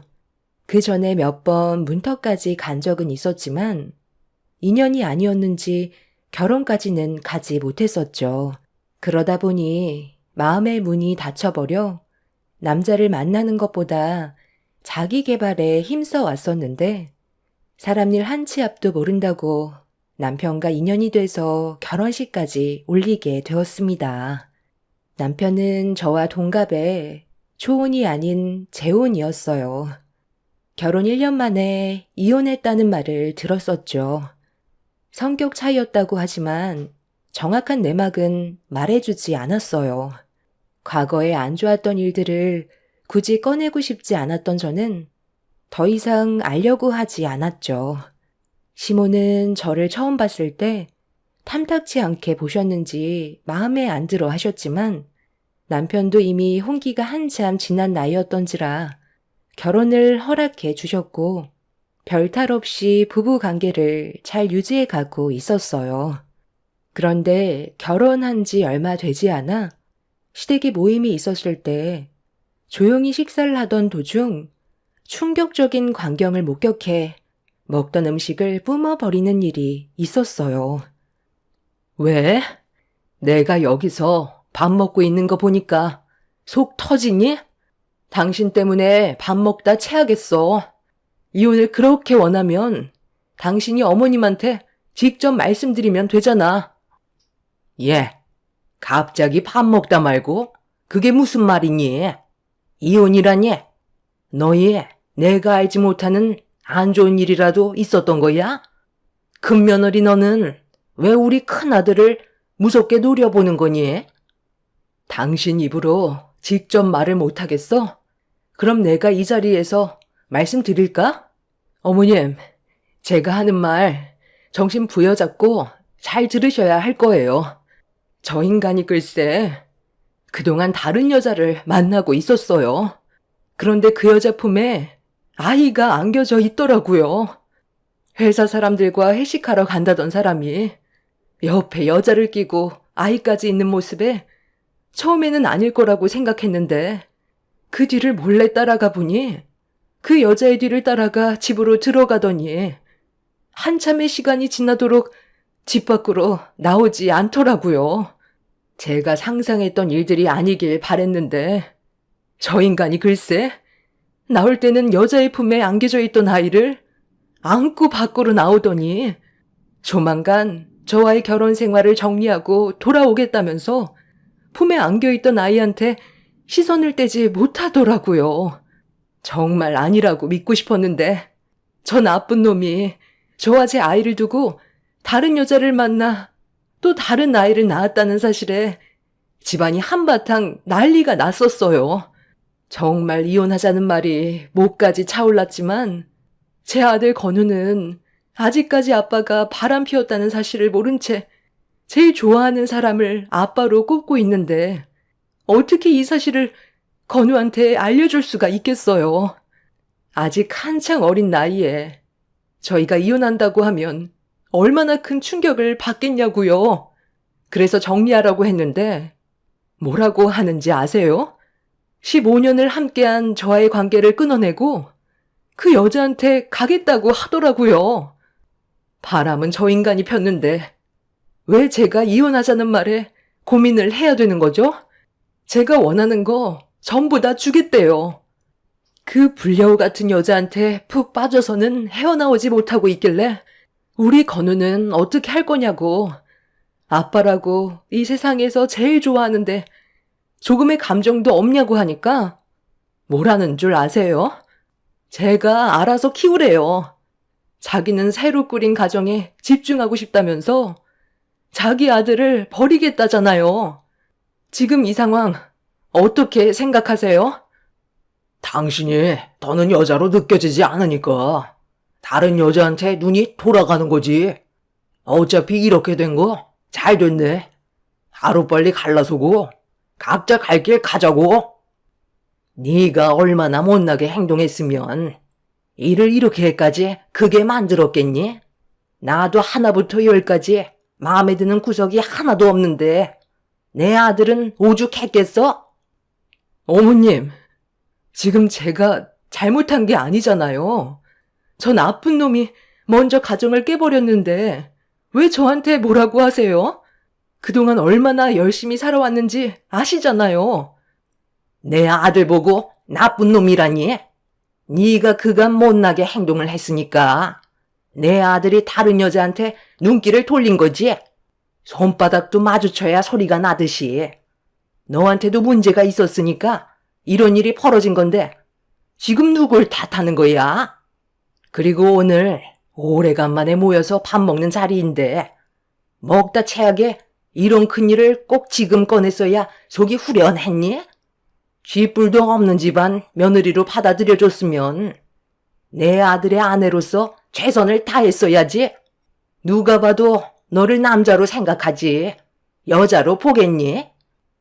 형님의 입에서 나온 말도 충격이었지만 누가 봐도 아주버님이 잘못을 했는데 시몬은 형님의 편을 들어주지 않고 오히려 더 함부로 막말하시는 모습에 입을 다물지 못하고 있었어요. 가족 모두가 둘러앉아 식사를 하던 도중 형님의 한마디에 집안 전체가 순식간에 아수라장이 되었고 형님의 편은 아무도 없었습니다. 아주버님은 조금의 감정도 없이 자기 아들을 2번 다시 안 보겠다며 본처를 버리고 상간녀를 택했다는 것과 그동안 알지 못했던 아주버님의 또 다른 모습들이 할 말을 잃게 만들었습니다. 남편은 제가 옆에 있어서 그런지 아무 말도 하지 않고 묵묵히 형님 내외를 지켜보고만 있었어요. 시부모님은 모든 잘못이 형님에게 있다면서 집안 내조를 잘하지 못한 이유로 아주버님이 다른 여자에게 눈을 돌린 거라며 위자료는 꿈도 꾸지 말라고 오히려 형님에게 압박을 가했어요. 결국 목소리가 커지기 시작하더니 시모는 형님이 대든다며 머리채를 잡았고 돌이킬 수 없는 상황들로 이어져 버리게 되었습니다. 아무리 생각해도 이건 아닌 것 같아 저는 자리에서 벌떡 일어나 형님의 편에 서서 아주버님의 잘못을 추궁했어요. 제가 돌발 행동을 보이자 집안 분위기는 순식간에 조용해지더니 저를 가만히 지켜보시던 시모가 어이가 없다는 표정으로 저에게 화를 내셨어요. 그리고 결혼 이후 처음으로 남편에게 실망하는 일이 생겼습니다. 누가 봐도 이건 아주버님이 잘못을 한 건데 왜 형님한테 덮어 씌우려고 하시는 거예요? 제가 형님 집에 몇 번 가봤는데 가정을 위해 최선을 다하는 모습들을 봤었다고요. 아주버님은 뒤에서 열심인 형님을 여자로 느껴지지 않는다는 이유 하나로 다른 여자와 바람을 피우고 아이까지 만들었으면서 잘못이 없다고요? 너 지금 어른들 대화하는데 껴서 뭐 하자는 거니? 우리가 잘못을 했다고 하면 그만한 이유가 있는 거지. 어디서 지금 큰 며느리 편을 들고 있어? 재수 씨, 상황 파악이 안 되는 것 같은데. 다들 건우 엄마가 잘못했다고 하는데 여기서 이런 식으로 나오면 곤란하지. 편 들어주는 것 보니 너도 재수 씨랑 결혼 생활 오래 못할 것 같다. 어머니, 어차피 이렇게 된 거 하루빨리 정리하고 새 며느리 들이세요. 어차피 어머니도 저 사람 마음에 안 들어 했잖아요. 형님은 눈물을 흘리면서 시댁에서 뛰쳐나가 버렸고, 그제서야 상황이 어느 정도 진정이 됐지만, 저는 그때 한마디도 거들지 않았던 남편의 행동에 기분이 상했었고, 좋지 않은 분위기 속에 저희 부부도 집으로 돌아왔지만, 서로가 말 한마디 하지 않았어요. 그렇게 침묵이 흐른 지 몇 시간 정도 지났을 때 남편이 먼저 저에게 말을 붙여왔습니다. 그때 당시 기분으론 대화조차 섞고 싶지 않았지만 남편이 뱉은 어이없는 한마디에 화가 머리끝까지 올라와 화를 내며 소리를 질렀어요. 당신 방금 나한테 뭐라고 그랬어? 내가 너무했다고? 그 상황을 보고도 그런 말이 나와? 아주버님이 바람을 피우고 아이까지 출산을 했어. 어느 누가 그 광경을 두 눈 뜨고 보고도 가만히 있을까? 당신이야말로 왜 한마디도 하지 않았는데? 잘못된 건 바로 잡아야지. 아무 말도 하지 않는 게 오히려 잘못된 거 아니야? 그래서 당신이 하고 싶은 대로 끼어들어서 상황이 좋아지고 정리가 됐어. 어차피 엎질러진 물이야. 되돌릴 수 없었고 우리가 무슨 말을 한들 바뀌는 건 없었어. 그래서 나는 아무 말도 하지 않는 게 서로가 받게 될 상처를 최소화할 것 같아 그냥 가만히 있었던 거야. 아까는 솔직히 당신이 좀 오지랖이 심했었어. 뭐? 오지랖? 방금 내가 한 행동이 오지랖이라고 그랬어? 상식적으로 누가 잘못을 했는지 뻔히 보이는데 어떻게 나한테 그런 말을 할 수가 있어? 그러니까 왜 쓸데없이 나서서 상황을 더 안 좋게 만들어. 그냥 가만히라도 있었으면 당신이 상처받게 될 일은 없었잖아. 당분간 나서지 말고 조용히 있어. 그동안 내가 알던 당신이 아닌 것 같아서 너무 낯설게 느껴지는데 이런 모습이 원래 당신 진짜 모습이었던 거야? 어떻게 나보고 조용히 있으라는 말이 나와? 그럼 거기에서 형수님이 잘못한 게 아니고 우리 형이 잘못을 했기 때문에 형수님한테 위자료를 줘야 된다고 우리 부모님한테 대들어야 된다는 거야? 잘못을 했으면 용서를 구하고 그에 따른 정신적 손해배상을 해줘야 되는 건 당연한 건데 시부모님이 틀린 말을 하시면 당연히 자식인 당신이 바로 잡아줘야지. 남편은 자식 입장에서 부모님한테 상처를 드릴 수 없다며 제 말을 조금도 들어주려 하지 않았어요. 무조건 상황을 악화시킨 원인 제공자가 저라고 오히려 더 크게 화를 내고 있었습니다. 대화 자체가 되지 않아 목소리는 점점 더 높아졌고 이런 남편의 모습을 처음 보게 된 저로선 당황할 수밖에 없었어요. 그렇게 저희 부부는 끝내 해결된 거 하나 없이 서로에게 상처만 남긴 채 각방을 사용하게 되었습니다. 그날 이후 한동안 대화조차 섞지 않을 정도로 부부관계에 금이 가기 시작했고 형님 내외는 끝내 이혼 소송까지 갔지만 법적으로도 형님의 손을 들어줬는데 시댁 식구들은 끝까지 인정하지 않고 버티다가 결국 형님에게 법이 청구한 위자료를 줄 수밖에 없었습니다. 평소에도 시모는 형님의 집안이 잘 살지 못한다고 항상 불만을 제기하더니 끝내 내쳐버리는 일까지 만들게 되었지만 인정받지 못하는 집안에 온갖 상처받으면서 사는 것보단 차라리 이혼하는 게 여러 가지로 현명한 방법인 것 같아 보였어요. 그동안 결혼 생활하면서 형님과 상당히 가까워졌었고 서로 마음이 맞아 좋은 관계를 유지하고 있었는데 아주버님의 무책임한 행동 하나로 그동안 가정을 위해 열심히 살아왔던 형님의 마음에 비수를 꽂은 아주버님을 더 이상 보고 싶지 않았어요. 그리고 남편과의 관계에서도 균열이 생기게 되면서 또 다른 모습을 봐버렸고 각방 생활을 유지하면서 관계 회복에 전혀 노력을 하지 않으려는 남편에게 실망을 하게 된 저는 앞으로의 부부 생활을 이어나가는 게 힘들 것 같다는 생각에 시간이 지날수록 점점 더 확고해지고 있었습니다. 그리고 이런 상황에서 시모가 저희 부부에게 할 말이 있다며 시댁으로 급하게 부르시길래 찾아뵈었고 좋지 않은 분위기 속에 시모가 먼저 침묵을 깨는 한마디를 하셨습니다. 저는 그 말에 당황스러웠지만 당장 거절을 할 수도 없는 상황이었어요.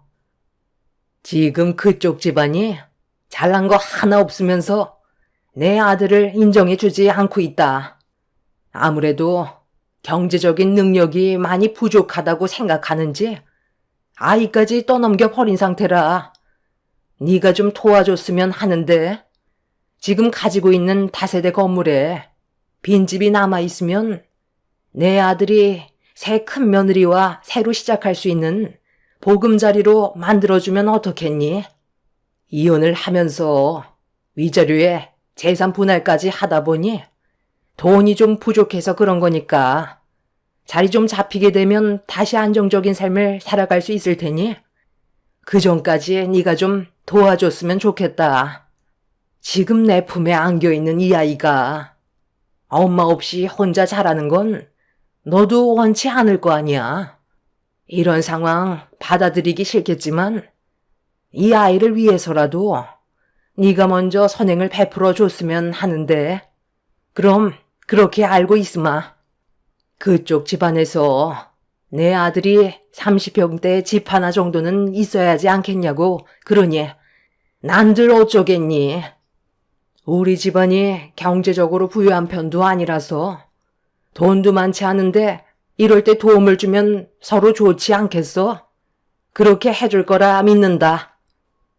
시모가 저를 부른 이유는 제가 가지고 있는 다세대 주택 건물에 비어있는 집이 있다는 걸 알고 아주버님과 상간녀가 살기 위한 공간을 마련해 주기 위해 저를 부른 거였어요. 상간녀의 부모가 아주버님과 부적절한 관계라는 것도 알게 됐지만 사위로 인정을 해주지 않았고 거기에 더해 아이까지 떠넘겨 버렸으니 시부모 입장에서는 상당히 난감한 상황이었죠. 상간녀는 부모와의 관계가 그렇게 좋은 건 아니었는지 출산하기 전까지 왕래를 하지 않았고 아이를 임신했다는 사실조차 모르고 있다가 상간녀와 아주버님이 불륜 관계였다는 걸 듣게 되면서 법적으로 문제가 되자 그때 아이까지 출산했다는 걸 알게 된 거였어요. 부모 입장에서 화가 많이 날 수밖에 없는 상황이기 때문에 이 일을 하루빨리 정리하기 위해서는 일단 집부터 마련하고 상간녀를 정식적인 절차를 통해 데려와야만 했었어요. 아주버님 혼자 아이를 키울 수는 없었기 때문에 최대한 상간녀 집안의 조건을 들어줄 수밖에 없는 난처한 상황이 만들어져 버린 거였죠. 저도 이런 문제로 인해 어떻게 해야 할지 고민을 할 수밖에 없었습니다. 아주버님을 보면 조금도 도와주고 싶지 않았지만 시모의 품에 안겨있는 아이는 죄가 없기 때문에 저 또한 생각할 시간이 필요했어요. 그래서 저도 고민을 해봐야겠다는 말을 하게 됐는데 제 말을 듣고 있던 남편이 갑자기 화를 내며 얼굴을 붉혔습니다. 당신이 지금 우리 집안보다 좀 더 산다고 우리 가족 무시하는 거야? 어떤 상황인지 뻔히 보이는데 일단 급한 불부터 꺼야 되는 게 우선 아니야? 어떻게 고민을 해보겠다는 말을 할 수가 있어? 당신 말대로 부적절한 관계라곤 하지만 그래도 형은 정형수와 법적으로 이혼을 했고 그에 따른 위자료와 재산 분할까지 전부 다 끝냈는데 고민할 필요가 뭐가 있는 거야? 이 아이가 불행한 삶을 살았으면 좋겠어? 당신이 원하는 게 그거야? 비어있는 집 잠깐만 살게 해달라는 건데 박박하게 나올 필요 없잖아. 당신이 우리 집안의 가족이 되었으면 좋든 싫든 해주는 게 맞다고 생각해. 일단 눈앞에 보이는 일부터 처리하자니까. 그래, 내 아들 말이 맞다. 이 아이가 무슨 죄가 있겠니? 네가 그래도 좋은 마음으로 도와준다면 나중에 분명 좋은 일이 생길 거다. 베풀면 배로 돌아온다잖아. 제가 오죽하면 고민을 해보겠다는 말을 하겠어요. 어떤 일들이 있었는지 두 눈으로 전부 다 보게 됐는데 아주버님한테 좋은 감정이 없는 건 당연한 거잖아요. 그리고 당신은 그동안 이 일로 인해 나한테 한마디 말도 안 하고 관계 회복을 하려는 노력도 조금도 하지 않다가 아주버님한테 문제가 생기니까 내가 받은 상처들을 먼저 풀어줄 생각은 안 하고 어떻게 아주버님 외부터 먼저 해결해 달라고 할 수가 있어? 당신부터 순서가 틀렸는데 나한테 좋은 말이 나오길 바라는 건 문제가 있는 거 아니야? 저도 할 말은 해야 될 것 같아 그동안 상처받았던 거에 대해 털어놨어요. 시몬은 묵묵히 제 말을 들어주시더니 급한 불부터 끄는 게 우선이라고 생각하셨는지 저에게 그동안 미안했다고 말씀하시면서 남편이 잘못한 부분에 대해서도 사과하라며 눈치를 주셨습니다. 남편도 마지못해 어쩔 수 없이 저에게 미안했다는 말을 했지만 진심이 우러나오는 말투는 아닌 것 같아 기분이 전부 풀린 건 아니었어요. 어찌됐든 아이가 눈에 밟혔기 때문에 저는 아주버님한테 월세를 받는 식으로 집을 제공해 주었습니다. 그렇게 아주버님이 집이 마련이 되자 상대방 부모가 허락을 하셨는지 상간녀와 다시 시작을 하게 되었고 정말 기분이 내키지는 않았지만 아이가 불쌍해 어쩔 수 없이 당분간은 집을 제공해 주기로 결정할 수밖에 없었습니다. 그런데 제가 도움을 줬으면 어느 정도 약속을 지켜야 하는데 아주버님은 저에게 줘야 될 월세를 계속 미루더니 어느새 3개월 지나 밀리게 되었고 이 일로 인해 기분이 좋지 않았던 저는 시모에게 문제를 털어놨어요. 시모는 아주버님이 주겠다고 약속을 했으니 기다려보라고 했지만 제가 봤을 때 저에게 밀린 월세를 줄 마음은 전혀 없어 보였어요. 이런 상황이 지속이 되자 제 감정은 점점 더 안 좋아지고 있었는데 전 형님한테 연락이 왔어요. 잘 지내고 있는지 안부차 전화를 했길래 그동안 어떻게 지내고 있는지 궁금했던 저는 전 형님과 만나게 되었습니다. 몇 달 만에 보게 된 형님의 몰골은 상당히 어두워 보이길래 안 좋은 일이라도 있냐고 물어보니 아주버님과 이혼을 했을 때 이 소식을 듣게 되신 전 형님의 어머님이 식당 일을 하시다가 그동안 많이 힘드셨는지 갑자기 혈압으로 쓰러지시면서 건강 상태에 문제가 생겨 많이 어려운 상황에 놓였다는 걸 알게 되었죠. 앞으로 지속적인 병원비와 여러 가지로 들어가게 될 돈들이 많아져서 고민이 많다는 말을 들었을 때 그냥 지나치고 싶지 않았어요. 그래서 조금이라도 도움을 베풀어 주고 싶어 부모님께 전화를 걸었어요. 전영님이 안정적인 삶을 살 수 있도록 도와주고 싶은 마음이 우러나와 제 몸이 먼저 움직이게 되었죠. 그렇게 전영님의 사정을 부모님께 전부 말씀드리자 한남동에 괜찮은 집 하나가 있다면서 아이가 성인이 될 때까지 전세보증금을 최대한 낮춰 올려받지 않으시고 제공을 해 주시겠다는 말을 해 주셨어요. 부모님께서는 진심으로 도움이 필요한 사람들이 있을 땐 고민하지 말고 도와주라고 하셨었는데 그날 저는 부모님이 보이신 행동에 감사함을 느끼게 되었죠. 전형님은 저희 부모님의 도움을 받지 않겠다고 거절을 했지만 형님이 잘 되는 모습을 보고 싶었던 저는 저희 부모님의 도움을 기회로 생각하면 좋을 것 같다며 좋게 대화를 풀어나갔어요.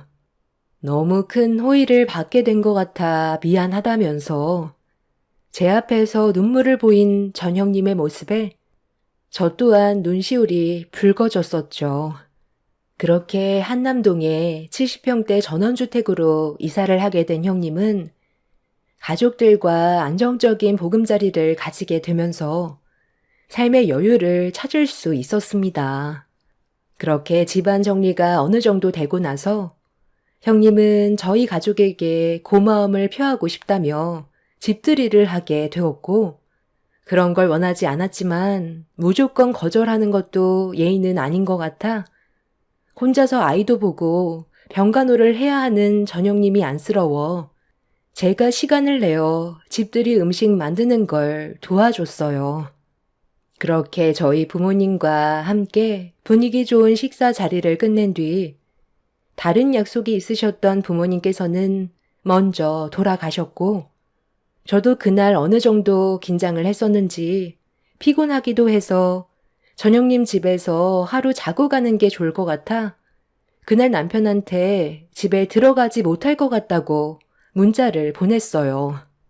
그런데 바로 전화가 와서 받았는데 남편이 아닌 시모의 목소리가 수화기를 통해 들려왔습니다.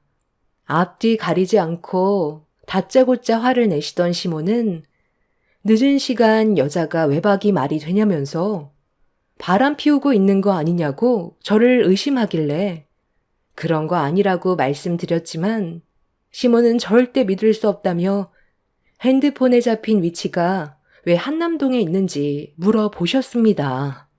저는 한남동에 있다는 말을 한 적이 없어서 너무 놀라 당황스러워하고 있었는데 알고 보니 남편이 제 핸드폰에 몰래 위치 추적 앱을 설치해 놨었고 그동안의 행동이 의심스러워 뒤에서 지켜보고 있었다면서 남편은 뒷조사를 하고 있었어요. 시모는 제가 한남동 전원주택에 들어가는 것까지 남편이 다 확인을 했다면서 당장 그곳으로 가겠다고 저를 바람난 여자로 오해를 하고 있었어요. 저 몰래 핸드폰에 위치 추적까지 해놓고 미행을 했던 남편의 행동들에 너무 실망을 했던 저도 이미 화가 머리끝까지 올라온 상태였죠. 그리고 시모는 남편과 함께 전 형님의 집 문을 두드리면서 현장을 잡았다고 동네가 떠나갈 정도로 소리를 질렀습니다. 너 지금 여기서 뭐 하는 거냐? 왜 너만 나온 거야? 당장 집안에 너랑 바람 피운 놈도 나오라고 해. 감히 내 아들을 두고 바람을 피워? 우리한테는 고상한 척 다 하더니 뒤에서 내 아들 몰래 호박씨를 까고 있어? 네가 다른 남자가 생겼다는 말을 내 아들 입에서 들었을 때 얼마나 충격이 컸는지 알아? 당장 튀어나오라고 해. 늦은 시간에 왜 남의 집에서 소란을 피우는 거예요? 방금 바람이라고 했어요? 모 눈엔 뭐만 보인다더니 지금 이 상황에 바람을 피우고 있는 모습 같으세요? 쓸데없는 상상하지 말고 동네방네 시끄럽게 하지 말고 그 입 좀 다무시죠. 저희가 오늘 집들이를 해서 많이 피곤하거든요. 저도 내치시더니 또 무슨 계획을 꾸미길래 바람을 피웠다는 억지를 부리는 거예요. 아니, 네가 어떻게 이 집에서 나오는 거냐? 그새 돈 많은 남자라도 휘어잡은 거냐? 이 동네는 돈 많은 사람들만 사는 곳이잖아. 이 집이 누구 거라고? 이제 확인 다 되셨죠? 이제 그만 소란 피우시고 돌아가 주세요. 저는 오늘 여기서 자고 갈 거거든요. 그리고 아주버님처럼 형님이 아무나 막 만나고 그런 사람 아니에요. 누가 네 형님이야? 그럼 이 집에서 혼자 산다는 거니? 네가 무슨 돈이 있길래 이 집에서 살고 있는 건데? 잠깐 비켜봐라. 내가 직접 집 안으로 들어가서 확인 좀 해봐야 되겠다. 왜 남의 집에 함부로 들어가시려는 거예요? 허락 없이 들어가는 건 주거 침입죄인 거 모르세요? 당신은 보고만 있을 거야? 어머님 모시고 당장 돌아가. 너는 집 놔두고 왜 여기서 찬다는 거야? 오늘 건우엠이랑 긴히 대화 좀 해야 할 것 같으니까 너는 격 떨어지게 하지 말고 찜질방에서 자던지 아니면 집으로 돌아가든지 해라. 우리 큰며느리 건우애미가 그동안 무슨 일이 있었는지 이 시애미한테 얘기해 줄 수 있겠니?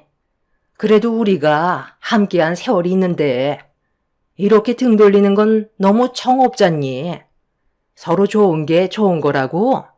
오해가 쌓인 건 풀면 되는 거고 이 넓은 집에서 너랑 건우만 사는 것도 너무 낭비 아니겠어? 내 큰아들이 비록 너한테 잘못을 저지르긴 했지만 그건 지금 당장이라도 바로잡을 수 있으니까 일단 우리 들어가서 못했던 대화 좀 하는 게 어떨까? 왜요? 제가 이 집에서 사니까 갑자기 어떻게 된 건지 많이 궁금한가 봐요? 당신 원래 이런 성격 아니잖아요. 진짜 가지가지하네요. 더 할 말 없으니 그만 가세요. 신고하기 전에. 그리고 하나 말해드릴 게 있는데요. 이 집 제 소유가 아니라 동서 부모님이 소유하고 계신 집이에요. 제가 도움을 받아서 제공받게 된 거고요. 아니 무슨 말도 안 되는 소리를 하고 있어? 내가 작은 며느리가 어떤 집안인지 전부 알고 있는데 다세대 건물 하나 있는 것 빼곤 보잘것없는 집안인 거 알고 있거든. 그래서 저한테 격 떨어진다는 말을 하신 거예요? 그러는 어머님 집안은 어떤데요? 아주버님은 바람나서 저러고 있고 이 사람은 저를 믿지 못해서 미행이나 하고 있는데 어느 집안이 더 격이 떨어질까요? 저보고 찜질방에서 자라고요? 당신 아들이나 데리고 찜질방으로 가세요. 이 집 저희 부모님이 형님한테 제공해준 집이에요. 내 집 두고 어딜 가요? 3개월째 새밀린 잘난 장남이나 데리고 가세요. 호의를 베풀었으면 적어도 약속은 지켜야죠. 계약은 파기할 테니 집에 있는 짐 당장 다 빼주세요. 당신 자식이 저지른 일들 전부 껴안고 살아가시고 저도 이 사람과 그만 끝내겠습니다. 그동안 정말 많이 고민해 봤는데 살면 살수록 실망만 더욱더 커지네요. 주거 침입죄로 신고하기 전에 당장 여기서 나가세요. 당신들과는 정말 끝이야. 시모는 뒤늦게야 사태 파악을 했지만 이미 배는 떠나가 버렸고 남편도 많이 놀랐는지 오해해서 미안하다고 좋게 풀어가려 했지만 제 마음은 이미 등을 돌려버린 상태라 시모와 남편의 말은 제 귀에 들어오지 않았어요. 뒤늦게야 저를 놓친 거에 대해 땅을 치며 후회했지만 이미 돌이킬 수 없는 결과였고 저는 3개월간 밀린 월세를 뒤늦게야 받아낸 뒤 계약을 파기했고 아주버님은 상간녀와 아이를 데리고 좁아터진 시댁에 들어가서 살게 되었죠. 남편은 저와의 관계를 다시 회복하려고 노력을 했었지만 그건 저를 원하는 게 아닌 눈앞에 보이는 저희 집안의 재력이었어요. 이런 일을 겪게 되다 보니 부모님께서 항상 저에게 하셨던 말씀이 더욱더 크게 다가왔어요. 모든 걸 다 드러내는 건 오히려 좋지 않다는 걸 확실하게 알 수 있었습니다. 만약 저희 집안이 재력이 있다는 걸 미리 알게 됐더라면 시댁 집안은 저를 함부로 대하지 않았었겠죠. 이래서 사람은 겉모습만 보고 판단하면 안 된다고 하나 봐요. 그 사람과는 짧은 결혼 생활이었지만 저는 이번 일을 통해 인생 경험을 제대로 하게 되었습니다. 진실한 사람은 처음과 끝이 항상 똑같지만 그렇지 못한 사람은 결국 거짓된 마음이 드러난다는 걸 알 수 있었습니다. 앞으로 이번 일을 발판 삼아 더욱더 현명하게 처신할 수 있을 것 같습니다. 떠나간 배를 붙잡으려고 아직까지 저희 부모님 집에까지 찾아오는 그 집안 사람들을 보니 참 한심스럽기만 합니다. 제 사연 들어주신 분들께서는 언제나 상대방을 대할 때 진실한 마음으로 다가가시길 바랍니다. 감사합니다.